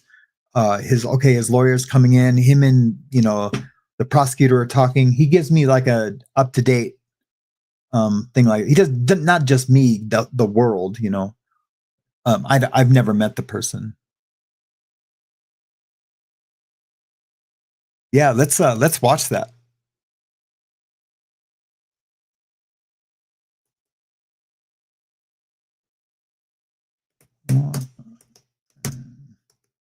Don't you guys love Law and Crime? They've really carved out themselves a real nice channel. The way they're true crime and like legal, their true crime and the court part of it, like the actual cases, live coverage, upcoming, notify me. Okay, we're in. Yeah, we'll just wait for it to wait for them to go live and we'll check it out. I have nothing going on this morning. Oh, I haven't joined yet with this channel. Not bad. Or subscribed, rather. Not joined, subscribed.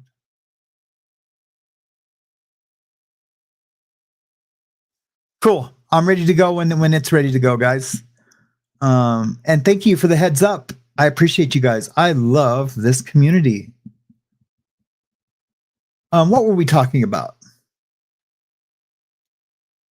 You're welcome. Ian, what I missed? Yeah, what did I miss? I'm annoyed about the comment on your daughter. Yeah, it's, thank you. I appreciate it. Yeah. Me too. That was really the one that, cause I was like, like again, like I said, and I'm not trying to be self-indulgent by keep saying, I'm new at this. The whole live thing, a lot of us are, I mean, really technically, Reese and Tommy we're pretty new at this too, just a few years in. There's people that have been doing it for 10 to 15 years. But we need to have integrity and we need to be polite, right? But when I was deciding, like, oh man, where does my loyalty lie, and what do I do, and people are telling me this and people are telling me that, and I'm getting all these emails of people talking about other people, and I'm like, what is going on? I would never send an email to somebody and be like, oh, you have that person, and I would just be like, so and so is saying this about you. I just wouldn't, unless it was a friend talking about another friend, and then I would get all three of us together and try to mediate something. But anyways, and I'm not saying I don't email creators. I do all the time, and I give them suggestions like, "Ooh, yeah, you should have did this, and maybe you can expand more on and go in this direction." I've done that. But to all the you shouldn't be a part of that because of this, or because of that. People have given me some good advice I love. And people anybody that said anything about this situation have come with compassion and my best interest. I know they have. Because they had no skin in the game. So I know with no skin in the game, and if you're talking about this situation, one side or the other, I know it's for my best interest. I just do. I have that feeling. But before that, it was so bizarre. You can see me sometimes in some of the first lives that I did. It was really it was really, you would see me and I would just be like, I'd be bags under my eyes because I'd be editing all night and then trying to deal with all this stuff, trying to create this other stuff and doing artwork and doing tattoos and doing family, right? I would just be like, hey, good morning, guys. And I would just let Tommy talk and thankful for it. I'd be like, there was a couple of them that were like that. And then I would try to participate, But yeah, it upset me too, Ian. And when it was told to me, I heard it. Do you know what I mean? When someone tells you something about someone and they're like, hey, it's, so-and-so said this about you. You can hear it in their voice, that maybe that sentence. And I was just like, ugh. Yeah, I was heated.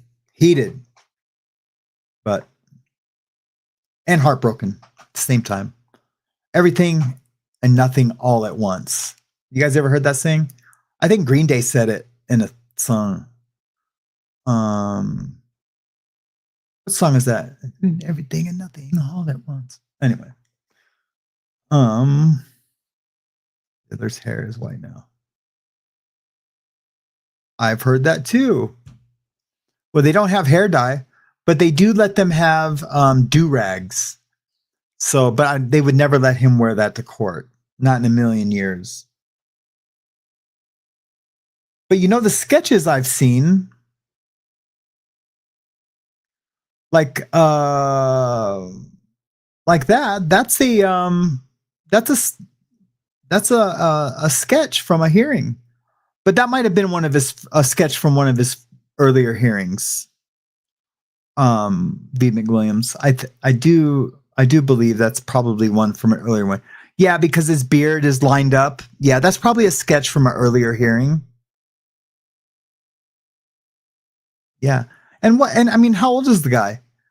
He's got to be older than me, right? A little bit older than me. I do have some gray coming in. See it right there. I kind of like it though. Yeah, there's some gray coming in there. I kind of like it. I went almost, 52 years with no gray hair. You get one or two, but now it's kind of starting to salt and pepper itself in there.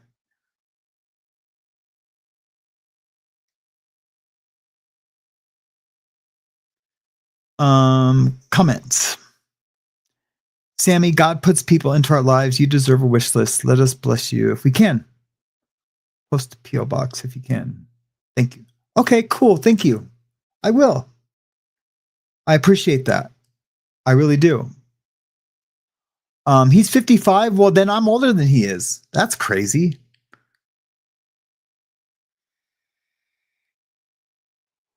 That's super crazy.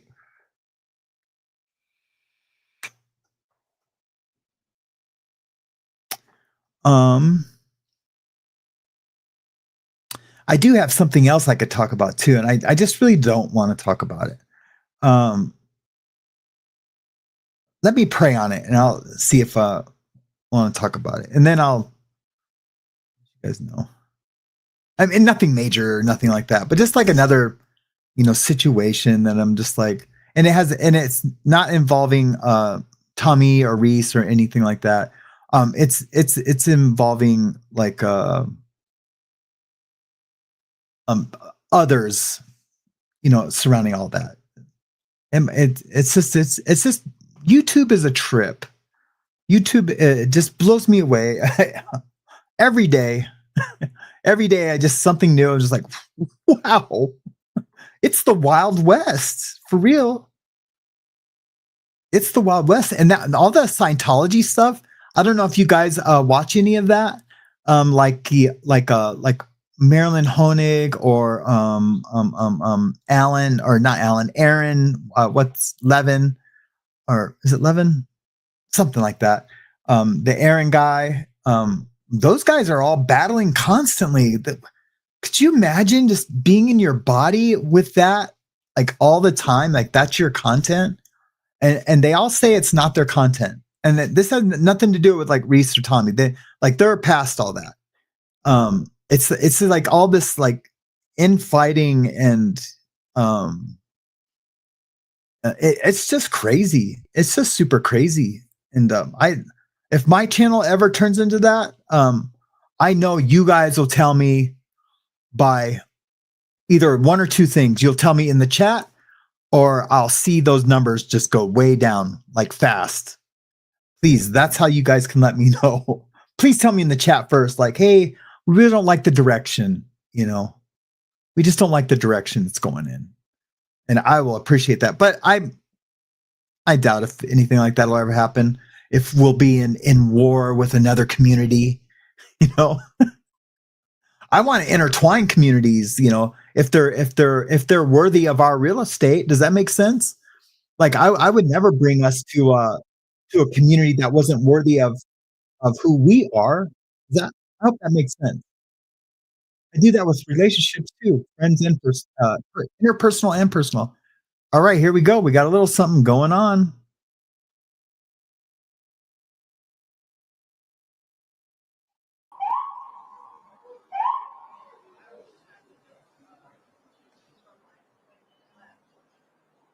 Ooh, there we go. That's nice and big.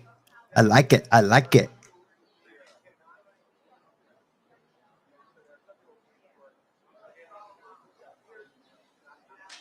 Yeah, so while we're waiting, did that last comment make sense? Like I wouldn't invite another like an entire whole other community and creator into our community unless I felt like they deserved us, like because I feel like our real estate is worth a lot.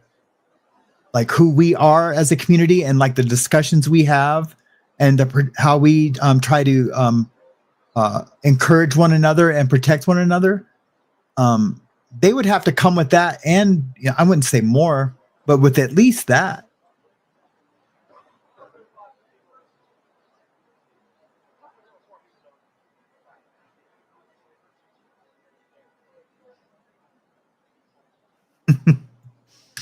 I see you, Ian. I'm reading some of your comments, Ian.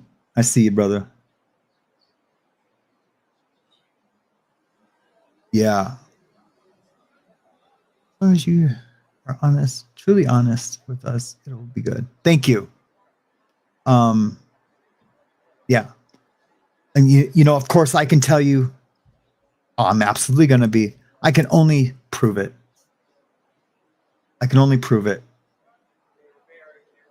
I used to have this saying like, I'm a nice guy, just ask me, I'll tell you, as a joke, but yeah, it's real easy for us to say, yeah, we're awesome. Hey, Wanna Love, it's good to see you. I'm glad you made it this morning.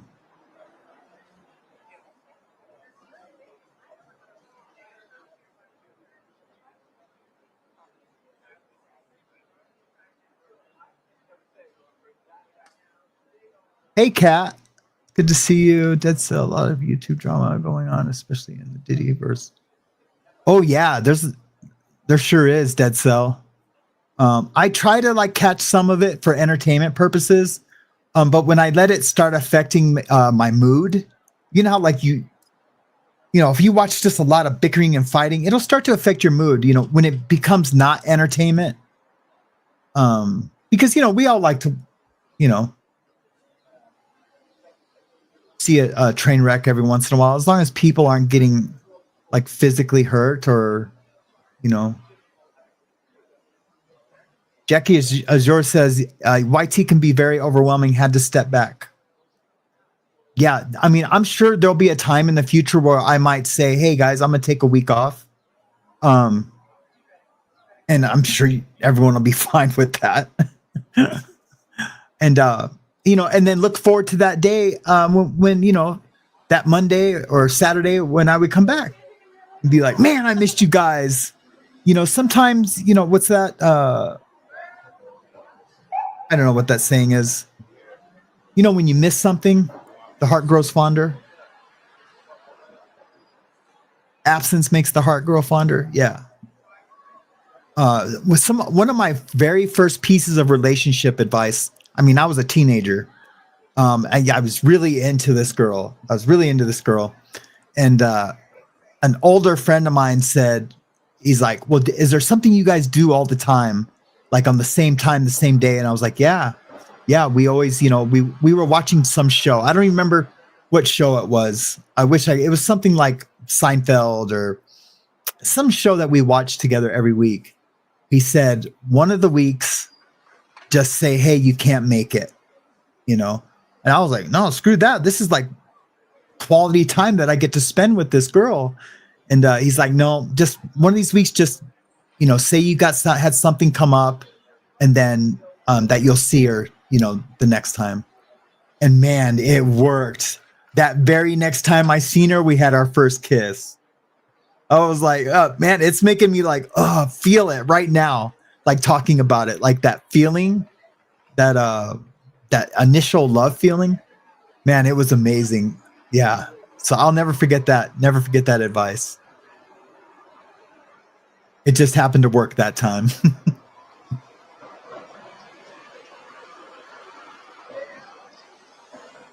I would let James do this show in a second if I took a week off. In a second.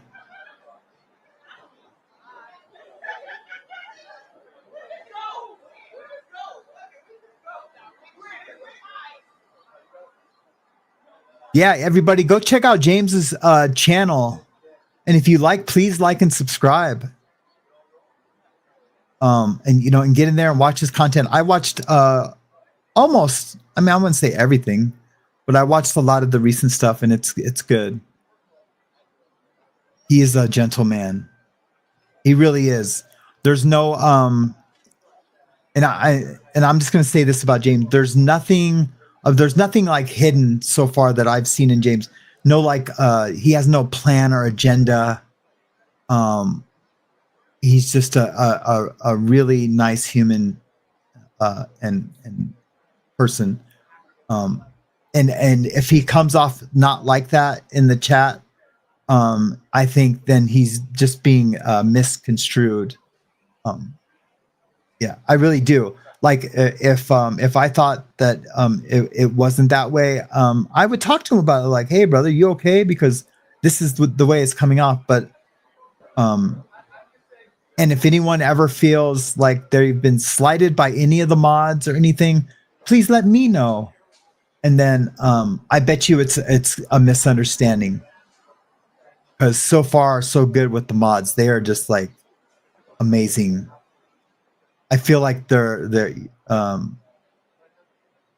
my people too, and along with like almost all of you guys. And I say almost because I just don't know a lot of, like, there's new names every day, I feel like, or maybe they've been watching, but like, none of the regulars ever have ever made me cringe and go, oh no, don't say that. No one's ever. That just hasn't happened. So anyone who just got here, we are just waiting on a hearing on a superseding indictment, a Diddy hearing on superseding indictment. I wonder if that's the last one or the new one. Is there a new one? Let me just check and see if there's a new one. Where's my iPad? Oh.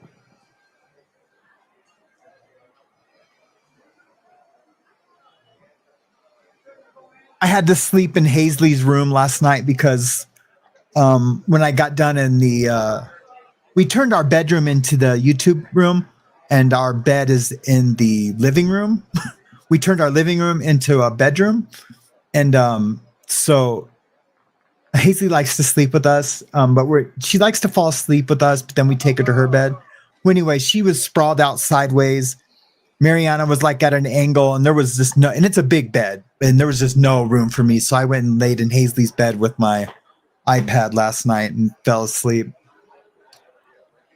She's got a really nice mattress, though. I mean, it's a twin or whatever the smaller ones are, but it was like memory foam. I've slept in it before, but for some reason last night I really felt the comfort of it. Come on, this is supposed to happen at the top of the hour, right? Yeah. They're 12 minutes late.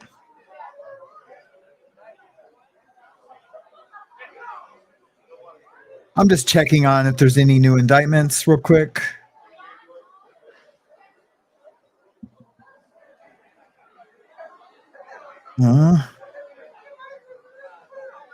Easy peasy.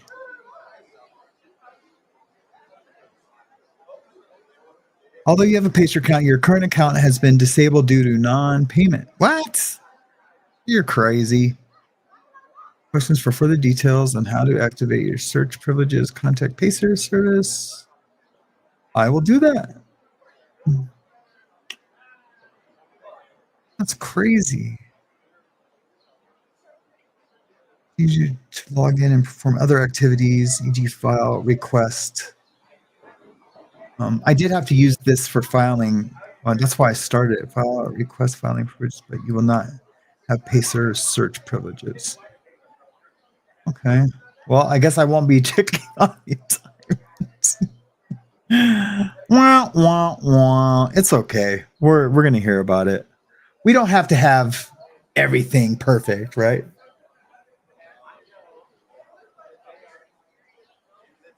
So weird. It's not letting me continue though.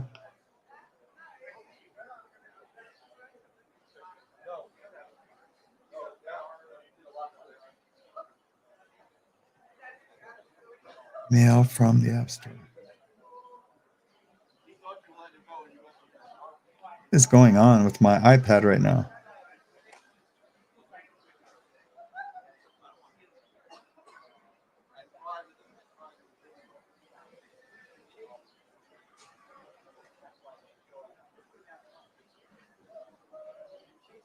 Well, that was a all right. Sorry, guys.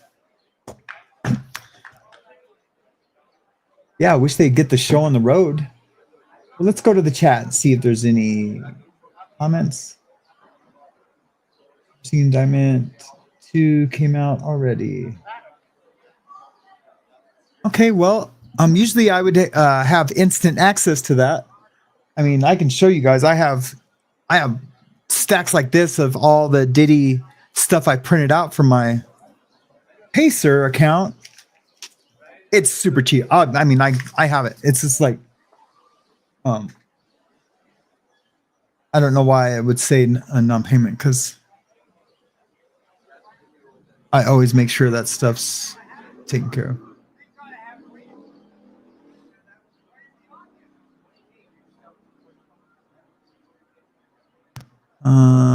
Upcoming May trial. Defense alleges CNN altered and destroyed key surveillance footage from 2016. I'm just reading the ticker on the bottom.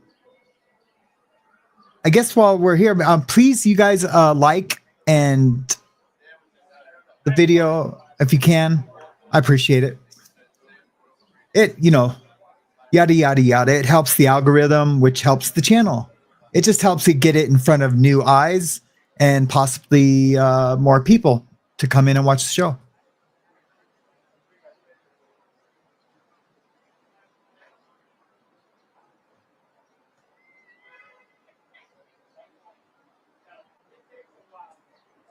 And the Levesque trial, I am going to do like an update thing on that. We're going to do it a little differently today. I'm just going to have a video to present with the highlights instead of fumbling through, fast forwarding. A lot of that testimony is redundant. And since we are just doing a recap, we don't have to watch the redundant stuff. We'll just get key parts, anything new from any of the witnesses, and then we'll just watch it like that. I think that'll be a lot easier and more digestible. I'll just put it like that. More digestible, for sure. Oh, I just heard someone say, let's rock and roll, boss. Comment. Law and Crime did a video last night with 5 points about the hearing, including S2. Okay. See, I'm behind. Thank you, Motherbird. Oh, really? It's only 1:15 on these 45. So you think they set this up for 45 minutes? I mean, they must have. Oh, well, let's monitor this. And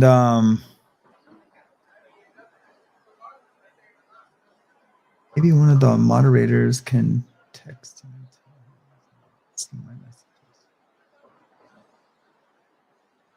Maybe one of the moderators can text him and tell him he's not seeing my message. Is it a message here, Ghost Rider? I'm sorry. Ghost Rider's okay, 45 minutes from now. Yeah, we're gonna do something else until then. What time is it in the East Coast? Oh, this one Eastern time, Sam. Thank you so much. You must be talking about the time. I appreciate it so much. Karen Stein says, comment. You are one of a sweetheart, respectful, and loving person. Be proud of yourself. Take good care of yourself and your beautiful family. Thank you so much. I appreciate that, Karen. I really do.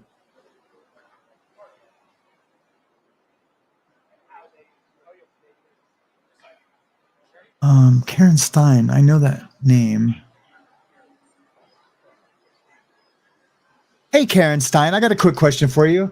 Has your last name ever been Valen? Just let me know in the chat if you could. I would appreciate it.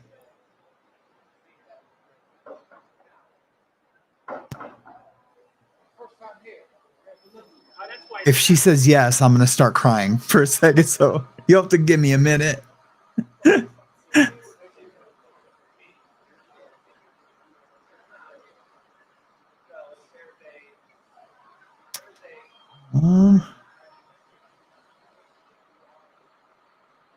And thank you for the lovely comment, by the way.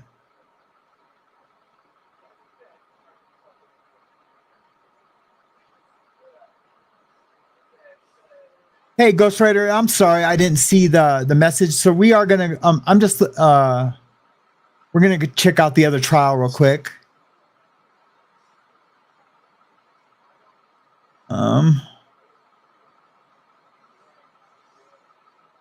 Let me just duplicate this tab.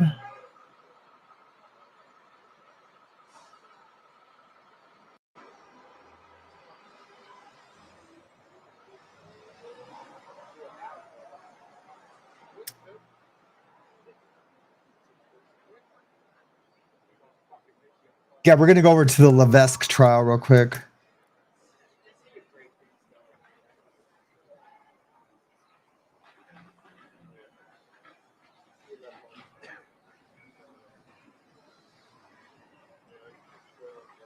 They're probably at lunch.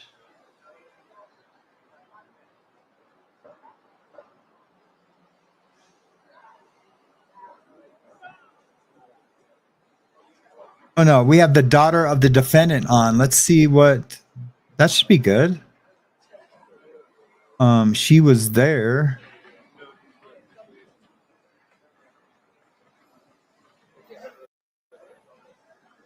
I'm just going to get to the beginning of her testimony.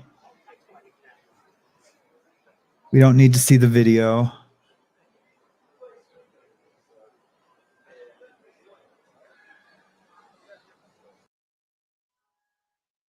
All right, we'll monitor the Diddy one, and we're going to check out the Levesque. Saying your full name and spelling your name for the court reporter, please. Kira Levesque, Kiralevesque.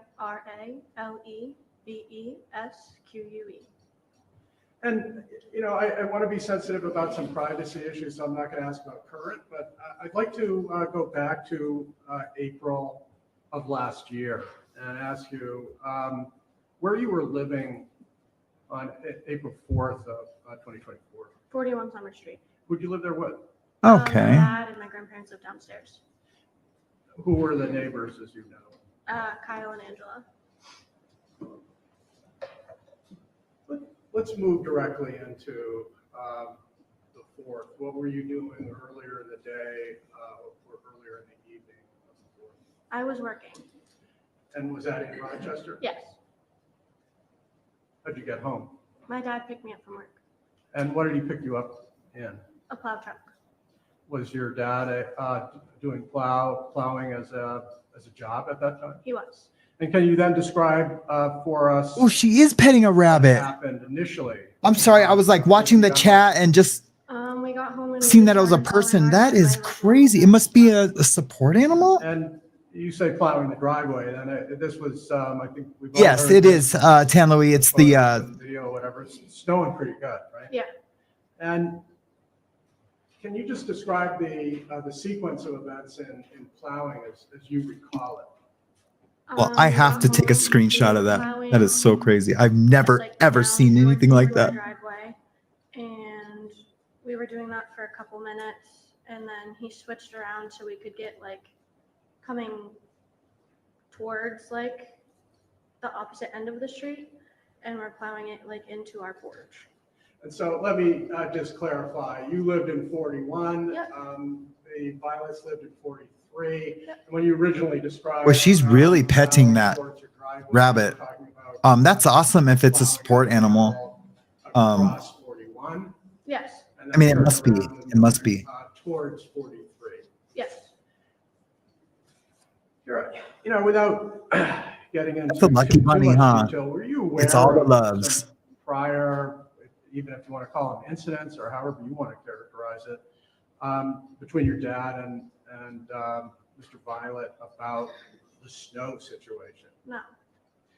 You had I think animals can feel that the previously, support talked they about provide, don't you? a snowstorm I think they the can. Previous year, you recall that? No.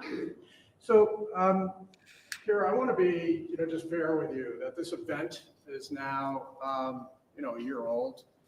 I'm going to guess that there are parts of this you actually try not to remember. Yes. Is that true? Yes. But do you remember making a statement that very night of the 4th, maybe into the 5th, down at the police station? Yes. You were informed that it was being recorded. Yes. And so I actually have a transcript that is a written version of that statement. Okay. And then my question to you is whether or not seeing, reading aspects of that transcript might help your memory. I'll look at it. Okay. Pardon me? Like, you're asking to approach council? Yeah, just for a second.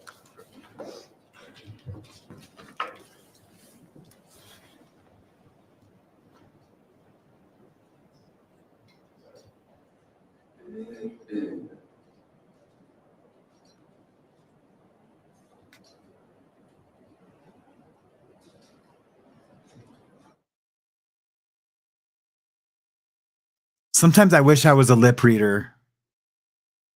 When that would be an amazing superhuman power to be able to have, wouldn't it? Man, there's some people that can do it really well too, like really well. I think the miniature goats are cute too, Ghost Rider. Yeah, of course, Hazley wants one. Of course, every time she sees one, she definitely wants one.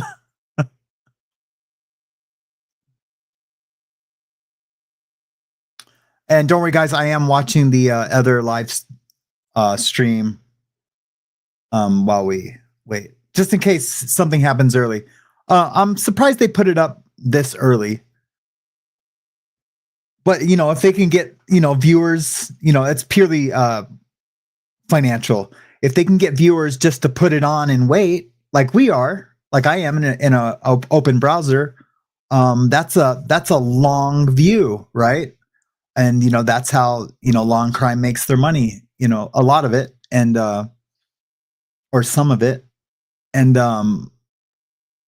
yeah, I think it was probably, smart to do that. I wouldn't say genius.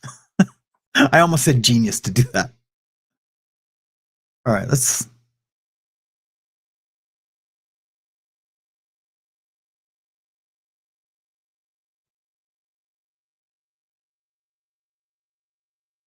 They're just not saying anything right now. So I will go to the chat.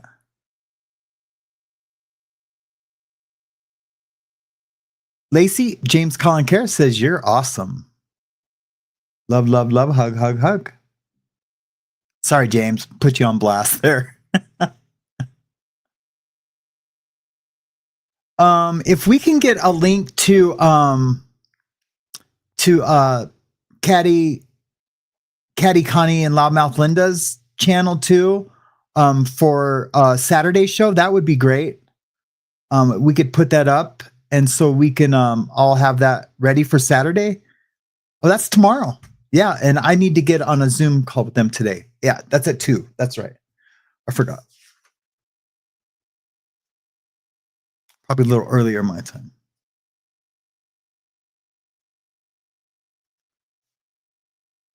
Yeah, so feel free to share that link. Are non-mods allowed to put links up if they have one?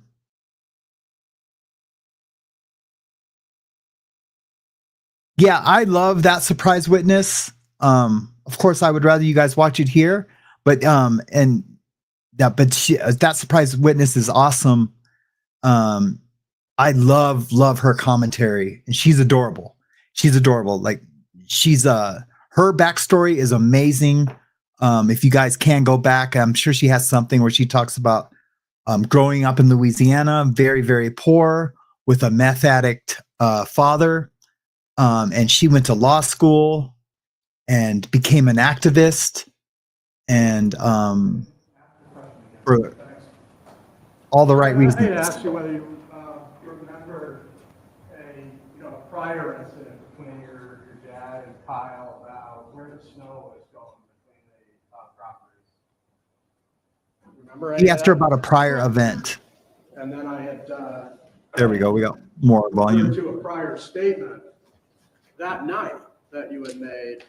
I'm just asking if it would refresh your memory. Seeing it. Paula D, it's the Jason Levesque trial. It's on Court TV, and you can look up online. It's in New Hampshire. It's blank 20. I wonder if you could just read this. I can't see it. Yeah, you can take it. Wow.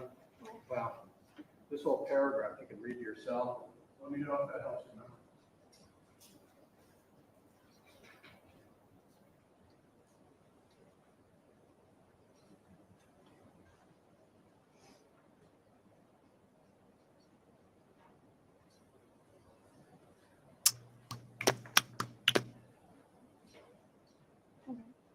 Does that help? I don't remember that. So Kira was in the truck When police officers asked last year when this happened. kind of any prior snowstorm incidents, you did answer them. You said last winter there was this kind of conversation between Kyle and Jason, right? Okay. Well, those are your words, not mine, right? Yes.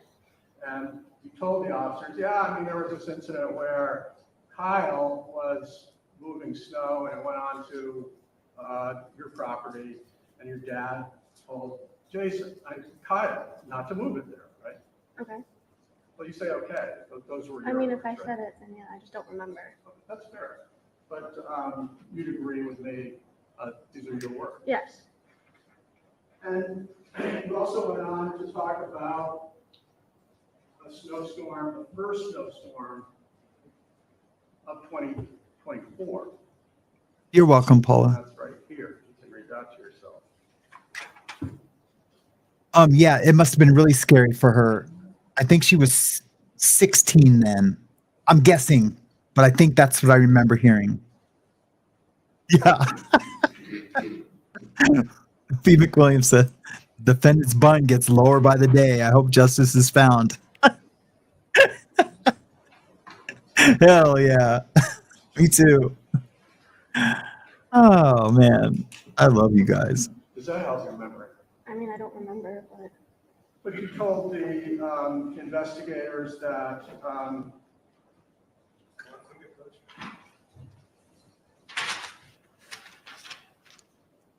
She doesn't want to get her dad in trouble. You know, she doesn't, and she probably doesn't remember. It was a long time ago. Well, you know, like a year ago. And she was probably super emotional. She said some things. She might have, you know, said a little too much information about their history as neighbors. And now she thinks she said something bad, and she probably didn't say anything bad. But the prosecutor will definitely try to spin anything, even if it was good, into bad light. Like there's bad blood, and that I'm sure that's what he's trying to do. Like your dad's never liked the neighbor, and finally he's come out and he blasted him, you know, 5-7 times with a pew pew. And that's probably where he's trying to go. And she doesn't want to get her dad in trouble. I've seen it a million times where they use family members as witnesses, and they are regretful in what they said. You know, it's just normal human nature to want to protect your dad and your family.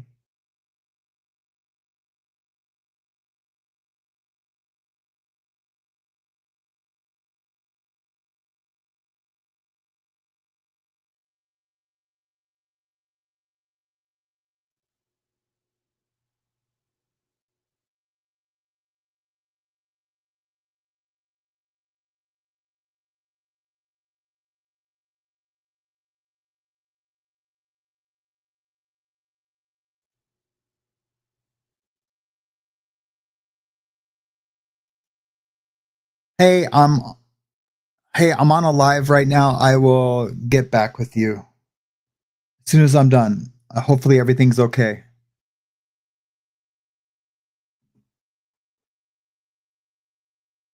Yeah, it had to have been truly scary for her. I know when I'm in the car and if I just like if you know someone cuts me off or you know like if it's a situation and Hazley's in the car, there's been like 2 times where I've you know someone's like yelled or something and I've had to like say hey man, what the F. That does not make her happy, and it does not make me happy doing it. And I've had to apologize to her twice. I'm sorry, honey. Nothing is going to happen bad. And yeah. So now because of those 2 instances, if someone's yelling at me or whatever, I just put the blinders on. You know, my ego can handle it. I don't have to be the tougher guy anymore.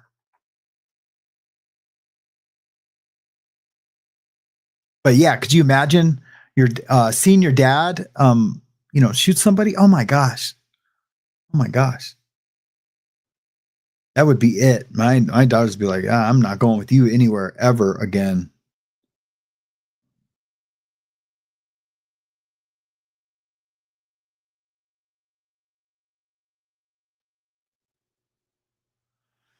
Oh, come on, guys. Let's get to it. Let's look over at the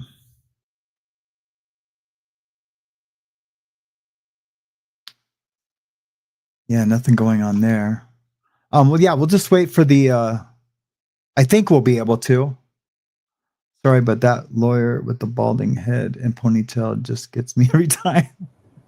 Yeah, he's good though. I don't know. A lot of lawyers grow their hair long like that when they get older. You know, or you know, they just always had long hair. The bar is a very interesting place to be and to navigate in. There's all kinds of different kinds of characters. I watch a lot of courts in the Detroit, and the bar there has some really, really interesting characters that participate in that system there. Judges included.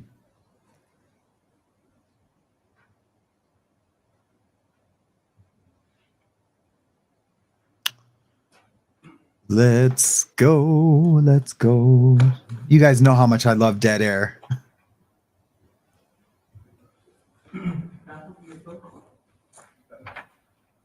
Whoops. It keeps moving. That's why I say fudge, Casper. I know.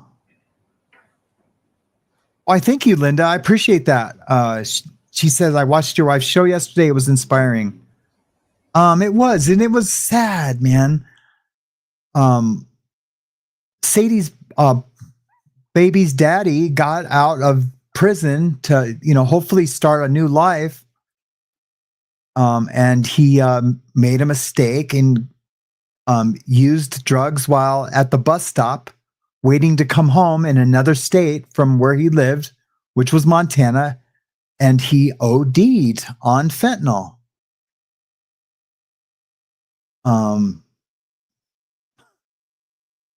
It's so crazy, right? So crazy. But, such is life. That's right, ASAP. Thank goodness.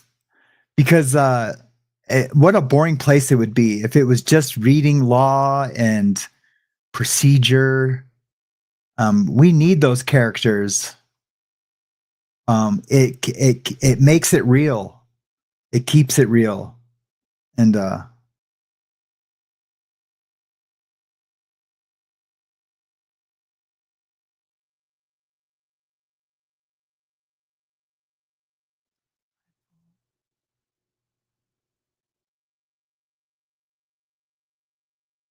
I don't know that.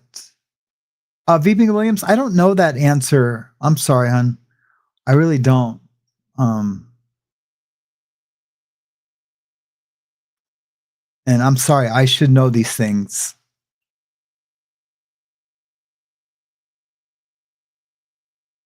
Motherbird says she had to use her computer. And don't trip. I appreciate it. That's the thought. Thank you. I appreciate it. Do that. We have lots of members now, which is really lighting the fire under my ass to create some members only content. Like I said, I am releasing the documentary on the doctor this weekend. That'll be members only for a month, and then it'll become available for the public. And hopefully it does well. It's an awesome story.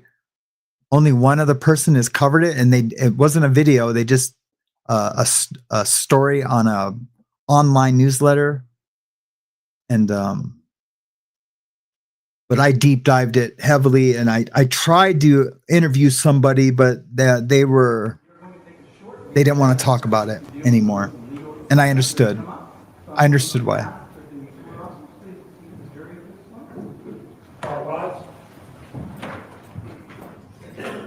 Alana Kavanaugh just popped up to say that it's really sad. I have a friend who's a cop here in the UK, and fentanyl overdoses are starting to become an issue here too.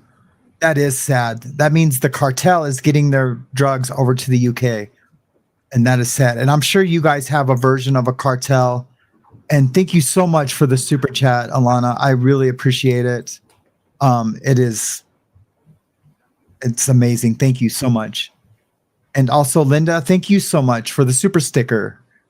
I promise to put it all to good use. Not towards any evil endeavors. I am.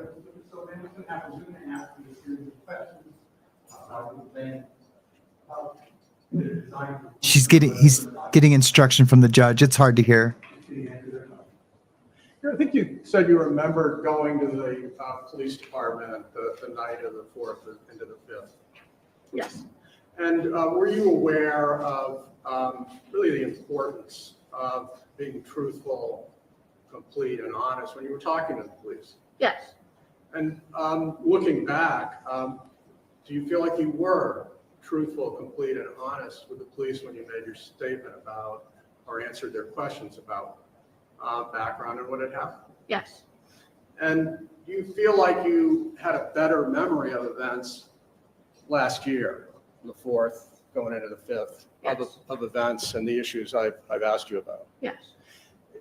Do you feel like your memory now isn't quite as good?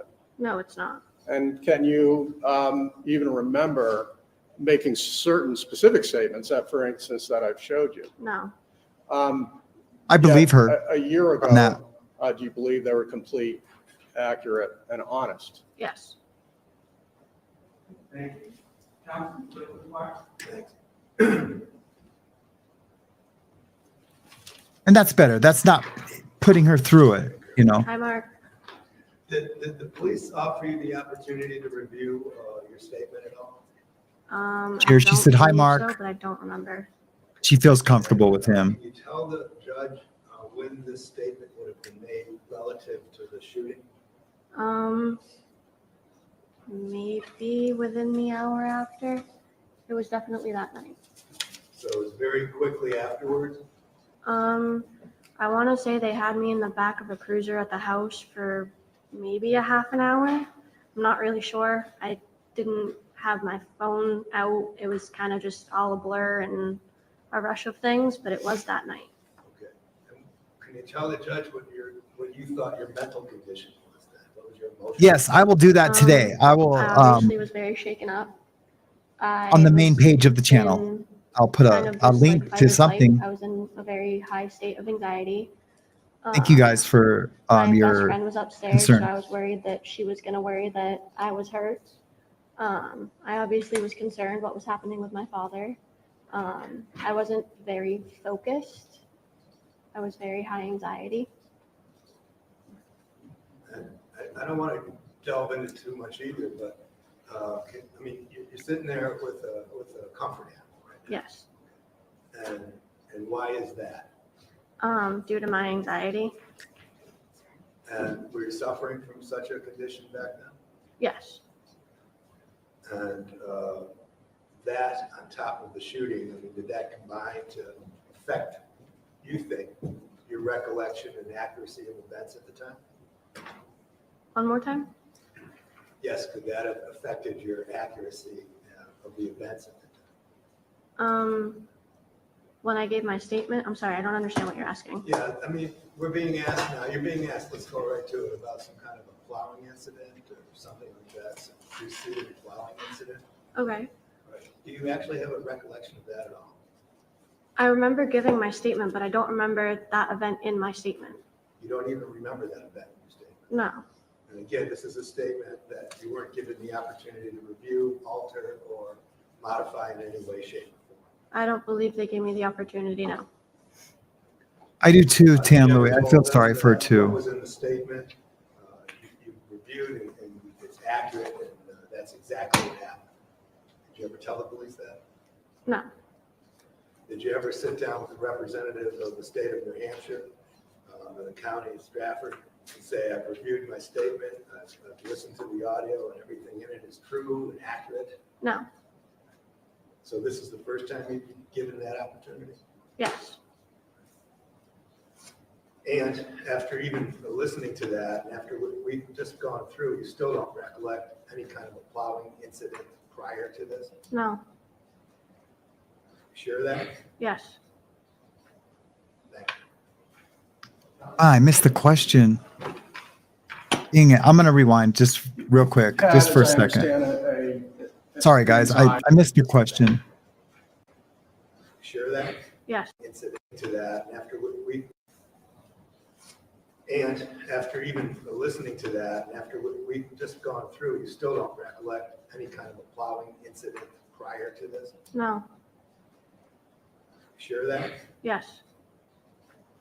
Thank you. He asked her, you don't recollect a plowing incident prior to I this? understand But she did tell the officers anxiety issue a year ago that Yes. there was. Your anxiety issue doesn't cause you to, for instance, lie. No. You were aware that you were speaking to police officers. Yes. You were aware you were speaking to police officers about something really important. Yes. You were aware at the time that it was important, to be honest. Yes. you were aware at the time that it was important to be complete and accurate. Yes. Your claim now isn't that anything in here is either a lie or not complete or not accurate. Your claim is that you simply don't remember it. No. Is that right? Yes, correct. I don't remember. But again, just a prior so-called plowing incident or snow blowing incident in the context of a shooting that took place within an hour or so. Was that a big deal to you at the time? What do you mean? I mean, was this prior subject of a prior incident in a prior snowstorm at all important to you at that point? I mean, did you think it was a focal point? Did you think that was important? I still don't understand what you're asking me. Did the police tell you that it's really important that you accurately tell about this prior snowstorm? The one that happened that night or the one before? The one they claimed that took place before? No. And in fact, in your statement,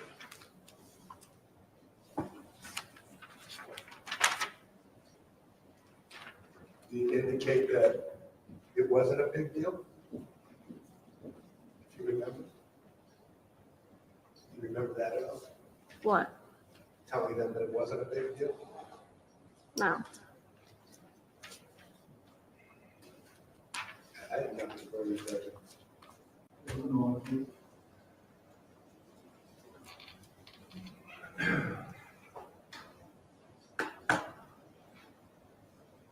Any further? I'll just reiterate that the issues concerning kind of the impact of the moment to me go for the weight, not admissibility. By the way, we also have body cam of Officer Sergeant Knox, who was present during that half hour. Candidly, it shows a quite composed young woman, and I'd be glad to play that for the court as well. Okay. The question is, Hey, thanks, Jay Sean Paul. I really appreciate your comment. And thanks for being here. you can adhere to the state. Super do. Did I say that before? And we're getting an answer that's like, Oh, I'm really loud in my. so how can you even repeat it? But I'm looking at the rule too. I mean, again, which specific rule are you saying this is going to come in? Counsel, I think there's the argument that Rule 803.5, recorded recollection, the record that is on the matter that was once knew about. So they're just arguing. Testified fully and accurately, was made or adopted by the witness in the matter expressed in memory, and accurately expressed in knowledge.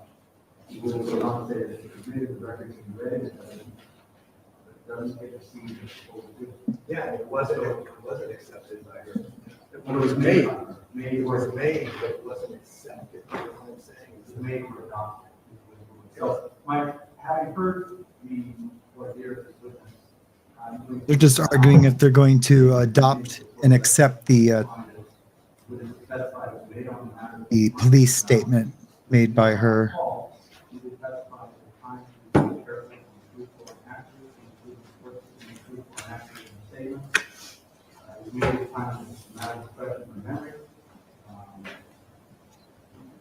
And for that reason, we allow the state to come in. Although, counsel, you're not talking about the whole statement. No. You're talking about the particular portion you're interested in having to do with prior compliance. Yes. Is the court allowed to get in substance? Yes, comes in the substance. I don't think there's any addition. So, stand up. Rejection of it. It does come in the substance, that's all they indicated. It's read to the jury. It doesn't get presented to what you did. I understand. Very good. All right, we'll bring the jury back in. Oh, they did that outside of the jury. That's super interesting. Perfect. Very good. Interesting. I thought the jury was in there, so that makes that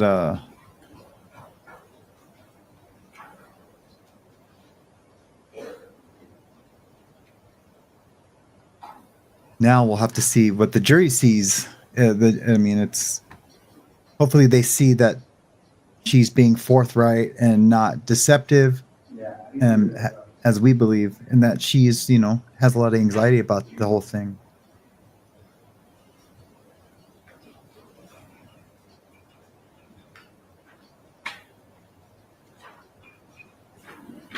I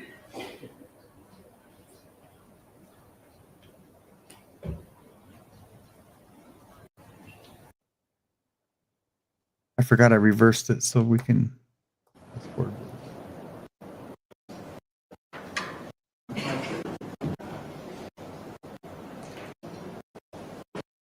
Sorry, guys. Just gonna fast forward a little bit.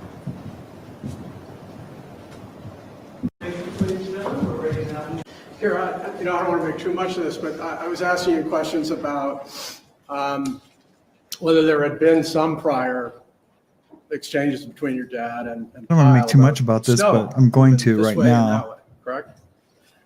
And you were asked about that during your interview with police on the.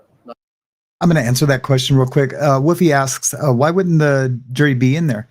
Well, they will ask them to leave when they need to iron out details that they, like should evidence be in, shouldn't it be in, what we can ask, what we can't ask, things like that.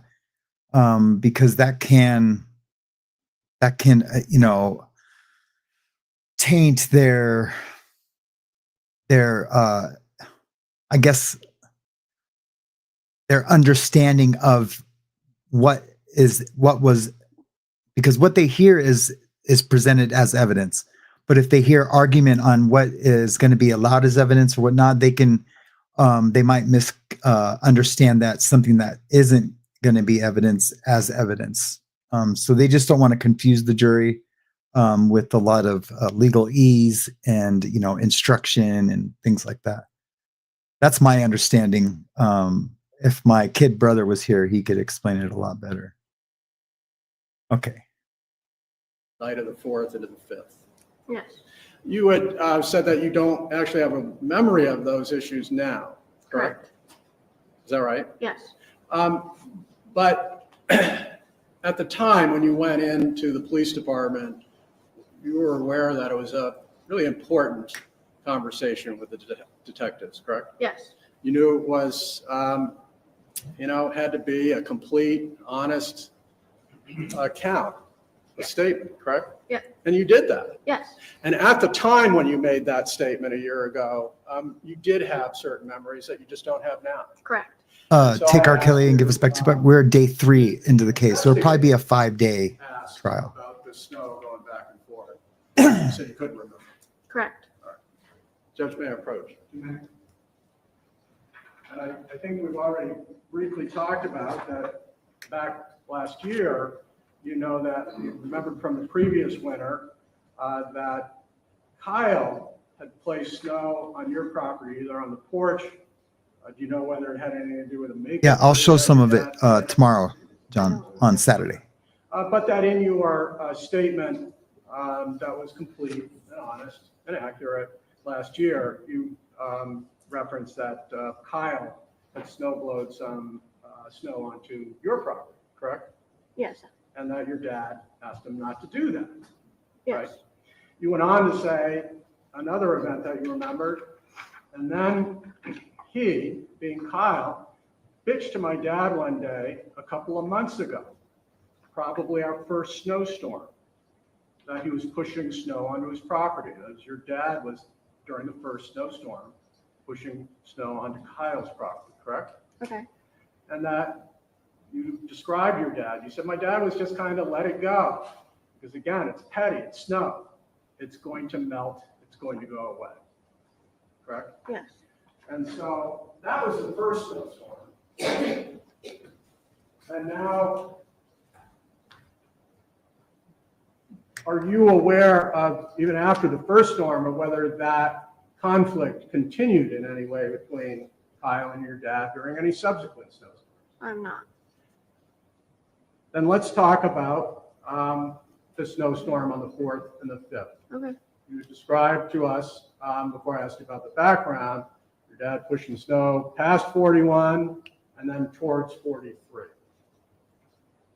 Can you describe to us what happened after he made those passes on the front edge of the street?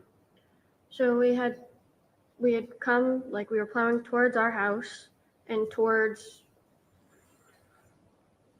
If you're looking at my house, it's on the right. So not 43, but the one before us. We were plowing the snow towards our fence, towards our yard, and then he flipped around. And we started to clear the end, just pushing it towards like before our front steps. And we just kept doing that for a little while. We were clearing the end of our driveway, and then he had stopped plowing. Okay. Do you remember what was going through your mind when he stopped and pulled up in front of your house, stopped the vehicle? I just assumed he was done plowing, and I started to get out. And as I like looked up and opened my door, I noticed there was someone who was Kyle standing in front of the plow. Okay. So that's the moment that you notice Kyle is when you're actually getting out of the truck. Yes. And then can you tell us anything that you heard as Kyle was standing near the plow in front of your truck?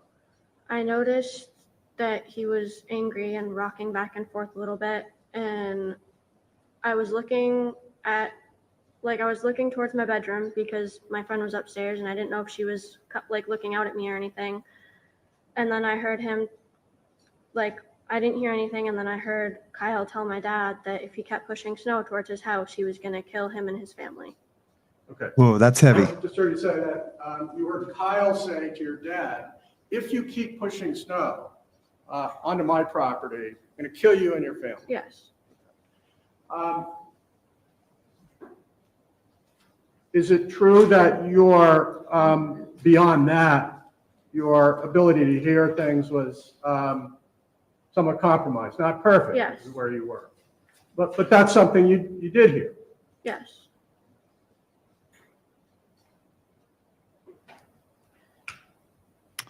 I hope she's not lying for her dad. Remember the detective asking you, kind of, besides what he said about what he did he do anything that was threatening in your view of what you observed sitting in the vehicle? He asked me what he looked like what his actions were.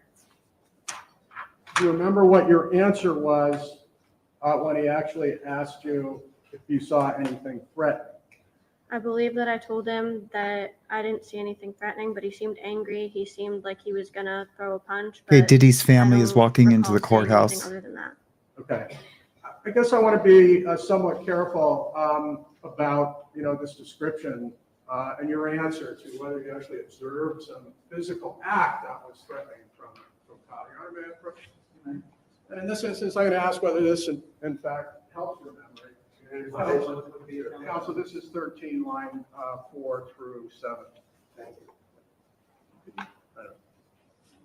You need me to hold this for the No, you're good.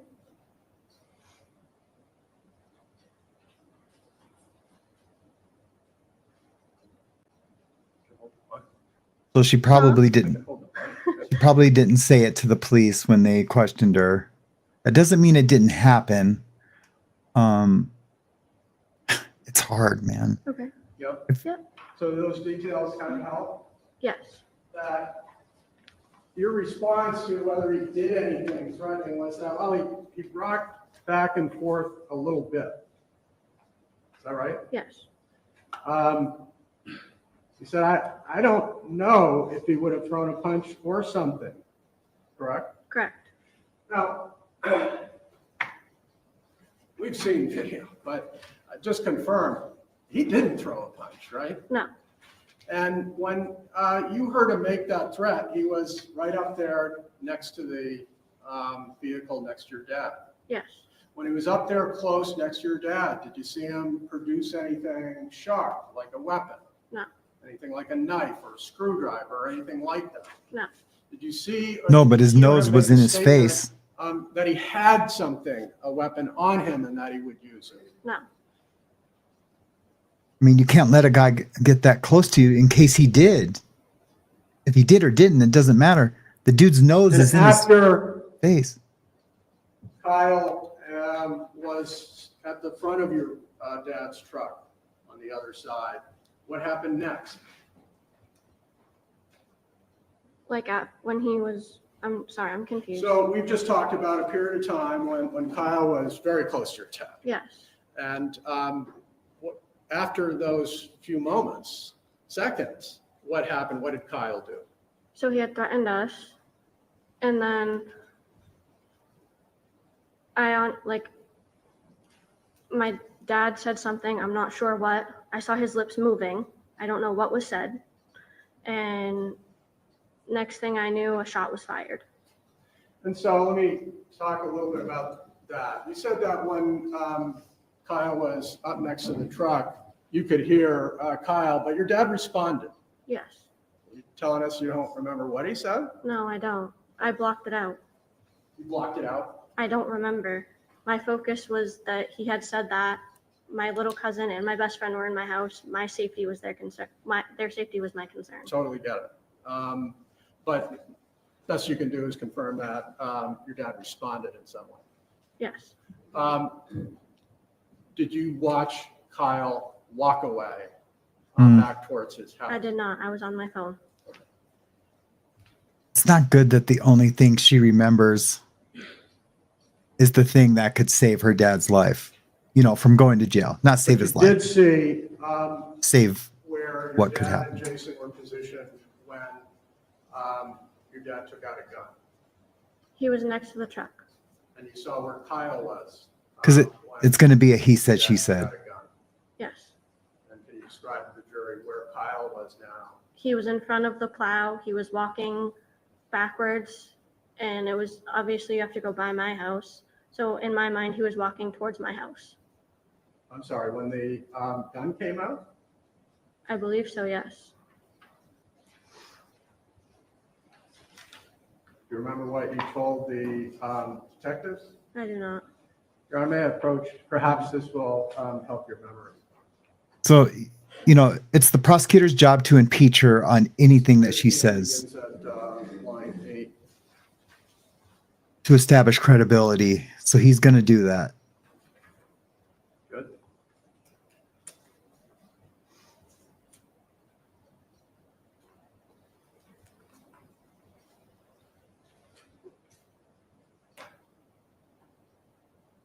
Okay. Does that help your memory of it? Not really. Okay, so what? Yeah. This is the same statement where at the time you did have a memory. correct? That's right, James Collins. And She's at the very time, you defensive knew it was posture now, too, now. important to be Yes. truthful. And so what you told the detective when he asked where the shooting took place, you said, you described it and actually drew a little map. But you said Kyle was running. And they asked, She "The is, neighbor was Lizzie. running?" And you said, Super yes. tough. They asked you, do you know why he was running? You answered, I'm assuming because my dad pulled out his gun. On the next page, you said, I would assume so. I mean, I would run too. Do you remember that? I don't. And do you remember telling the officers when the gun came out that Kyle was moving towards? Working house. at the car wash, yeah. I do not. I just want to be fair about this. This is page 16, line 1.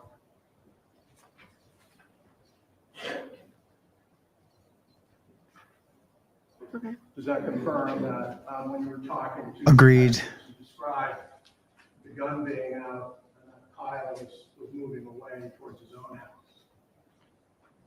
What?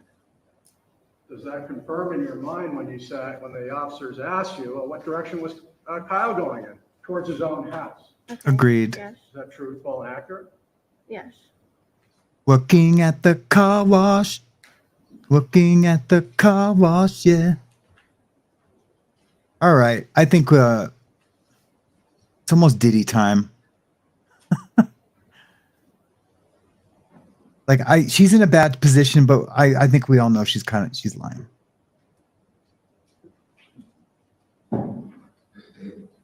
I know. Mark. Sorry, Kim. Yes. The diagram associated with the, I'm in my late 50s, mid 50s. I'll be 57 this year. I just referred to during this conversation with detectives that you had also done a drawing of where people were situated at the shooting. Okay. Showing you for the record what. Can we get some ones in prayer for Nana of 2? She's in a lot of pain today. Date at the time. Is this the drawing that you made? I could care less how what this girl is lying about right now. Yeah, if we could do that. Nanof too, I'm gonna put you on our prayer list too. I have an amazing prayer circle, and it's pretty big. So that top one's Kyle. That's my dad. And then at the time of the shooting. Hope you feel better. I had my hip injections for my back pain, and it's crazy that it took 4 years for them to, since my last x-rays, to get me these back injections. Appears to be a figure just past the corner of the edge of your house. Are you claiming that's not Kyle? I don't remember. I don't. Yeah, you do. I'm sorry, but she is in a tough position. I'm not like condemning her or anything, but you did put your hand on a Bible. Nevertheless, you were clear with the even the a Bible or no Bible, time. you swore, When the you gun gave your came word. out, Kyle turned away. You characterized it as running towards his own home. Yes. And I don't want to, kind of force an experience on you, but did you, so we know you saw him produce the firearm and you saw Kyle react. You described it. Do you remember him being shot? I didn't see it. I heard it. I mean, she probably did close her eyes. A gun is loud. It's scary. If you don't hear it every day, you're going to close your eyes, especially if you're a kid. Firearm that your dad had was one that you were familiar with, correct? I knew of it. I wasn't. Well, you had gone actually out to the firing range with him and described. Oh, that sounds horrible. Yeah, we will be praying for you, Nano, too. Like real true prayer. Yes. You told investigators that you And were aware just that your hope you get dad some took relief. the firearm anytime that he plowed at night. Yes. And so that's what I mean by familiar. with Okay, then yes. The God of the universe is a great healer. He is the great healer. So just trust After you heard, that, if it's meant to be. what I did know you see? it's so, I saw. it's hard to my dad understand. get I back know. in the I truck, understand. and we I'm pulled still a back into baby. the driveway, and I was very anxious. He was anxious. He started to call, like he dialed 911, and before he could press the call button, they had already been there. Did I say mini? So he just couldn't call fast enough. I mean, you say before he was even able to call, they were at the scene. Yes. So what was he talking about before he was trying to call 911? He got back in the truck and he didn't really say anything. He looked at me, I looked at him, and He said, should we I pulled in the run? driveway, and That's what he said. then everybody showed up. The cops showed up. My dad got out of the truck with his hands up. She's lying. She told the officer, Do you remember the police asking about what was said inside the truck after your dad shot Kyle? I don't remember what they asked me, but I remember they asked me questions. I mean, listen, her lawyer has already shown her what she said. And she has all the right in the world. She might not remember what she said, but I remember what's in the police report. And what's in the police report is that she said when her dad got in the truck, he asked her, should I run? And she said, no, don't run. And so he sat there and waited for the cops. Look, he's not going to win this trial.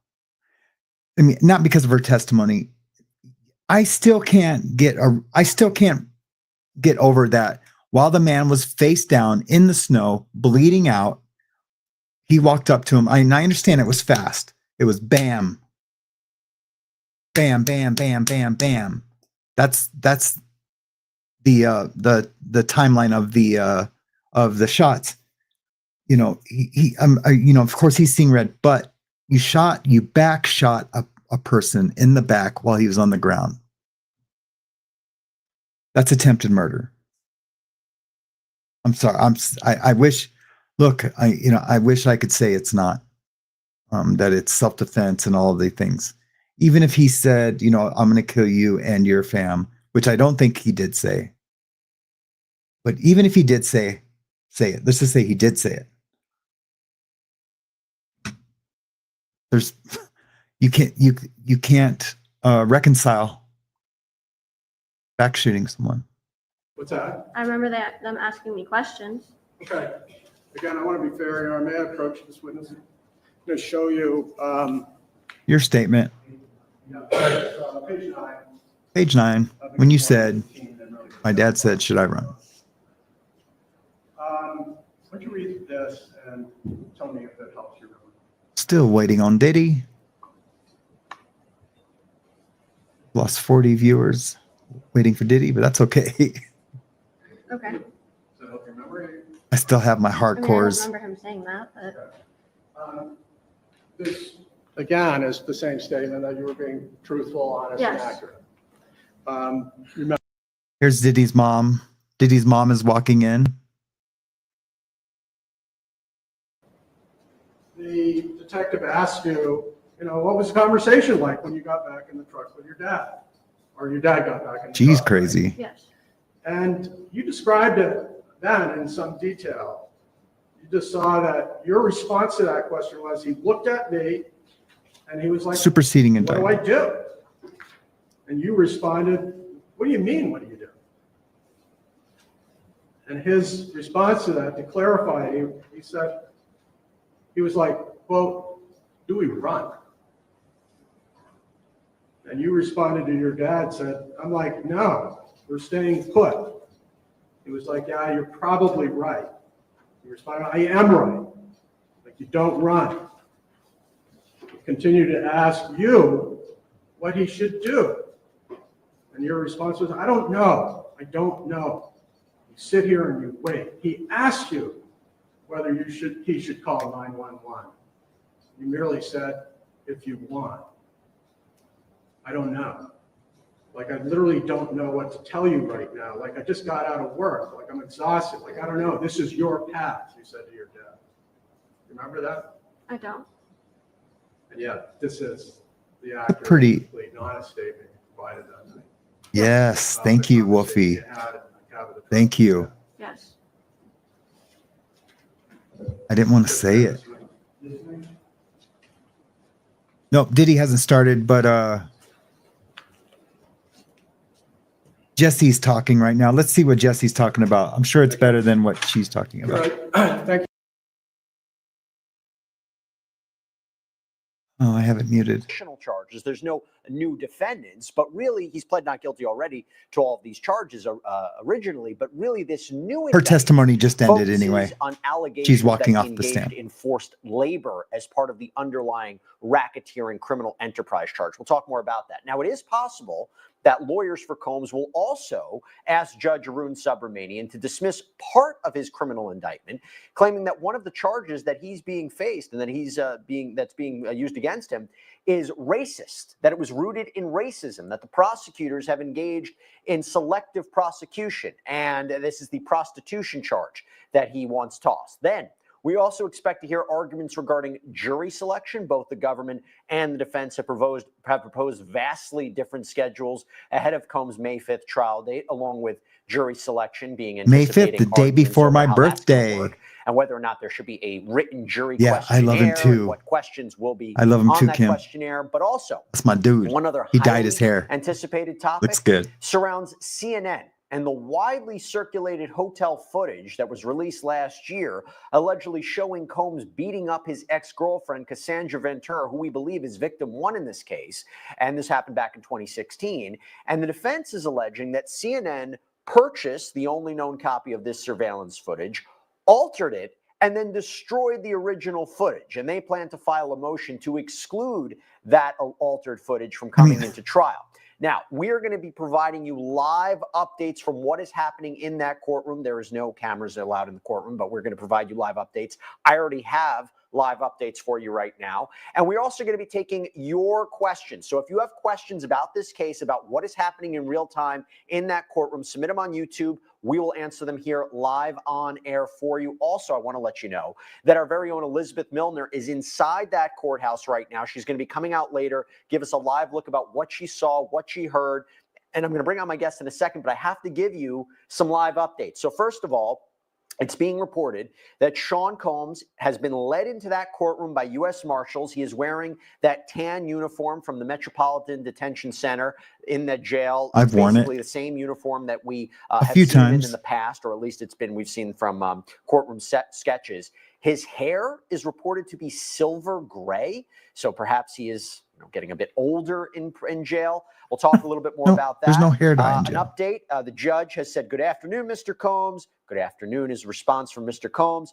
"Have you seen the superseding indictment," which we just talked about? Combs replies, "Yes." The judge asks, "Do you want me to read it out?" Combs replies, "I'm fine." And then the judge says, "Do you waive the public reading?" Combs responds, "I do." We have another update. The judge says, "I propose we administer jury questionnaires on April 28th, 29th, maybe 30th. We'll come back for voir dire, jury selection on May 5th, with an eye of starting trial May 12th, as the defense suggested." And then asking Assistant United States Attorney Steiner, what do you think about that? To which Mitzi Steiner replies, "That's helpful. Our focus is witness availability." A lot to talk about here, so I want to bring on my guest to focus a little bit more about this. I'm joined right now by criminal defense attorney and former prosecutor Safa Robinson Ferrer, and also we'll hang out for a little bit. Let's say let's just say 10 minutes. And then if you guys want to continue, you can go over to Law and Crime. But also talk to me about what you make of I might have a little bit of insight. Prosecutors actually filed this superseding indictment, because when you read it, it's literally the inclusion of one additional paragraph. Yeah, I think it's in my opinion, it's a mistake. They should have stuck with the original indictment. The superseding indictment about, that he had employees that he didn't pay, and the paragraph surrounding that, I guess they're going to throw in like an element there for that paragraph. I don't think it was useful. I don't think it was something that was necessary. And I think it cheapens the rest of the case, in my opinion, as to what they're actually going for and actually what they're trying to prove. And it really, it's very difficult in these type of cases. And I'm not saying that it's easy on either side, but it's very difficult on these type of cases to have a jury to say, hey, these aren't two consenting adults. These aren't individuals that have been paid for whatever they're doing. This isn't what they're making it out to be as a sex trafficking case. In your mind, when someone says sex trafficking, it's aghast, right? Everyone's like, oh my God, what are the facts from this sex trafficking? What could have been be? And then all of a sudden you hear, well, it was that his girlfriends and himself were engaging in these prostitutes that were come over to their house, and they were paid between $5,000 and $10,000 for the whatever happened. And that's the sex trafficking. That's kind of a hump that's that misleading. They have to overcome. Although legally speaking, you can make the argument. It's still in people's minds. How is this sex trafficking? And like I said, it is not. It's sex trafficking because that's not what it is. I mean, has this guy not read the indictment? I've read the indictment multiple times, and they've flown. Yes, they were S workers, and they flew them to different states, to different freak-offs. And sometimes they got paid, sometimes they didn't get paid, or they didn't get paid what they were promised. So is that the sex trafficking that we all raise an angry fist at and form an angry mob about? No, it's not. It's a different sort of sex trafficking. But I do still think that, it breaks the law. It does. It breaks the sex trafficking law. You can't move people across state to perform sex. If they are S workers or not, you can't transport them, and that's what he did. What he said was a little misleading. That the legal elements aren't going to be met, because I think they are. And in terms of what the evidence is, it seems like they've reached that point. Right. What my argument is a jury is going to have a tough time wrestling with charging someone criminally for someone calling a prostitute to come over and make $10,000. Let me add a little bit more context to all this. So this is going to answer some of the questions we're already getting in from YouTube. So one of the questions is from Fabio Barney Benton. What is a superseding indictment? It is basically almost an amended indictment. There is something new here. Adding a paragraph. Allegations that have been put forward. Sometimes you'll see additional defendants named in an indictment or additional charges. That's not what we have here. because the second question we have is from Ann F. What, if anything, is new in this indictment? Well, this is what we're talking about. This one new paragraph. Combs, along with members and associates of the enterprise, also maintain control over certain employees of the Combs business, whom he forced to work long hours with little sleep through use of, among other things, physical force, psychological harm, financial harm, and reputational harm, and or threats of the same. In doing so, Combs, assisted by members and associates of the enterprise, caused these employees to believe they would be harmed, including by losing their jobs if they did not comply with his demands. With respect to one employee, Combs used physical force, psychological harm, financial harm, and reputational harm, and or threats of the same to cause the employee to engage in sex acts with Combs. We do not know who these employees are. We do not know who that specific employee is. But again, this forced labor allegation helps support the underlying racketeering conspiracy criminal enterprise charge. And as we heard from a response from the defense, when this was filed, it seems they may be calling people who work with Sean Combs to negate that. Now, Safa, I have a question for you as we get a little bit more into this. This is an update again from court. Combs' lawyer, Mark Agnifilo, said, "We'd like a sequestered voir dire." The judge says, "We'll do that. Next is defense discovery. You'd like to do something like in the Eisenberg case." Before we even get to the defense discovery, it seems right now, Safa, the defense is winning a lot of this. So now they've got their proposed schedule where you're not going to see the actual maybe opening statements till May 12th. Now they're going to have a sequestered voir dire. Is this good? Is this a good thing? I think this is a great thing for the defense. One of the things that's important is that they adequately prepare for their trial, especially heading into that voir dire period. A lot of times cases are won or lost by the jury that you pick. And it's so important for attorneys on both sides to be able to, find out who these potential jurors are, do their own investigations into those potential jurors to ensure that they're appropriately and properly picking the right jurors. I think for time's sake, this is also really good because it allows the case to push further along. I think that this trial is going to take about 2 months, and we want to make sure that there's no undue delay. And so I think that moving forward in the voir dire process in this way is most efficient. I think it's great for the defense. We have a question from Haija Del Alcimio. This is from me. Why did you say allegedly? The whole world saw with their own eyeballs him beating sweet Cassie. Look, the reason I have to say allegedly is because he hasn't been found, he hasn't been convicted of anything with respect to that video. He hasn't been found liable with respect to anything in that video. So I think we can all make the argument it's pretty clear what we see, but just as a matter of law, I have to say that. Now, that's right. And he doesn't want to get sued. Neither do I, but fact-sake defamation, I would probably win that, but I don't talk about the details of the case very often and too much. I don't know how much longer I'm going to hang out with this. But I think that first lawyer had it wrong. It doesn't diminish the case or weaken the case or cheapen it. I said before all these superseding indictments that there would be superseding indictments and that they will keep adding as they interview witnesses more and more, because it's a big case. They're going to be adding more. Okay, this is a victim. Okay, these guys are victims. Now there's been forced labor by his employees, by telling them they had to work and they couldn't say no or else they would lose their job. These are all things that strengthen the case, I think.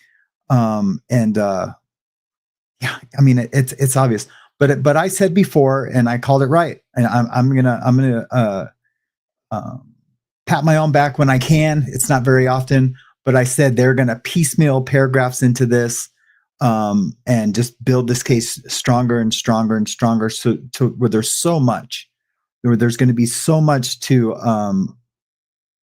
stuff there that the jury, might not believe, this and that, but they are going to believe that, and that will be enough to be him to be found guilty on the RICO.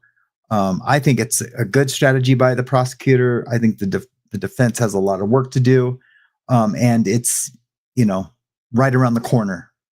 It's right around the corner. How many days is May 15th? That's almost exactly 2 months. 2 months away. 60 days. And they're still adding to this indictment. Hopefully it doesn't push it out too much farther.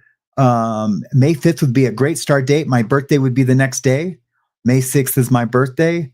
I am going to sign off, you guys. I've gotten a lot of text messages. I don't even know where Oh, my door is shut, so that means my lovely bride is home. And man, I love you guys so much. Thank you so much for all the super chats. Thanks for hanging out with me a little bit longer today. We had a lot of fun, I believe. We had a lot of dead air, and I apologize for that. Thank you, V. McWilliams, for the $1.99 super chat. And it's appreciated so much. And thank you for your advice with the Amazon. I will go put together a wish list, and we could do a wish list where I could do a live of handing out stuff down at the homeless shelter here, or maybe we can pick something. Maybe not the homeless shelter, or we can find somewhere where there's people in recovery that need things. How about that? We could do that. A lot of people at the homeless shelter, they're not in, because there's a lot of programs here where I live. And a lot of those people, if they're sober, they are given housing where their housing is paid for up to a year. But if they're not sober, they have to go to the homeless shelter or the crisis center. I'm familiar with all those places, and I work and volunteer at some of those places. Like after church, I used to go bring a meeting to those places. So maybe we could do that. We can put together like a giveaway. I'll have my wife do all the stuff, and get it together. And then we'll do a live and we'll hand out whatever. I can't even think of what they might need. But I won't receive the money directly ever. Because, I would hate for there to ever be any doubt or question in my integrity. And I think when you do that, there's always room for that doubt. There's always room for that. I just don't want it to be there, especially, it's a little too soon. Right. So, we'll work on that for the summertime. And, yeah, I just realized my birthday is really, really close. I don't think about, when you get older, you don't think about birthdays too much. So I love you guys. Thanks for joining me today. And I will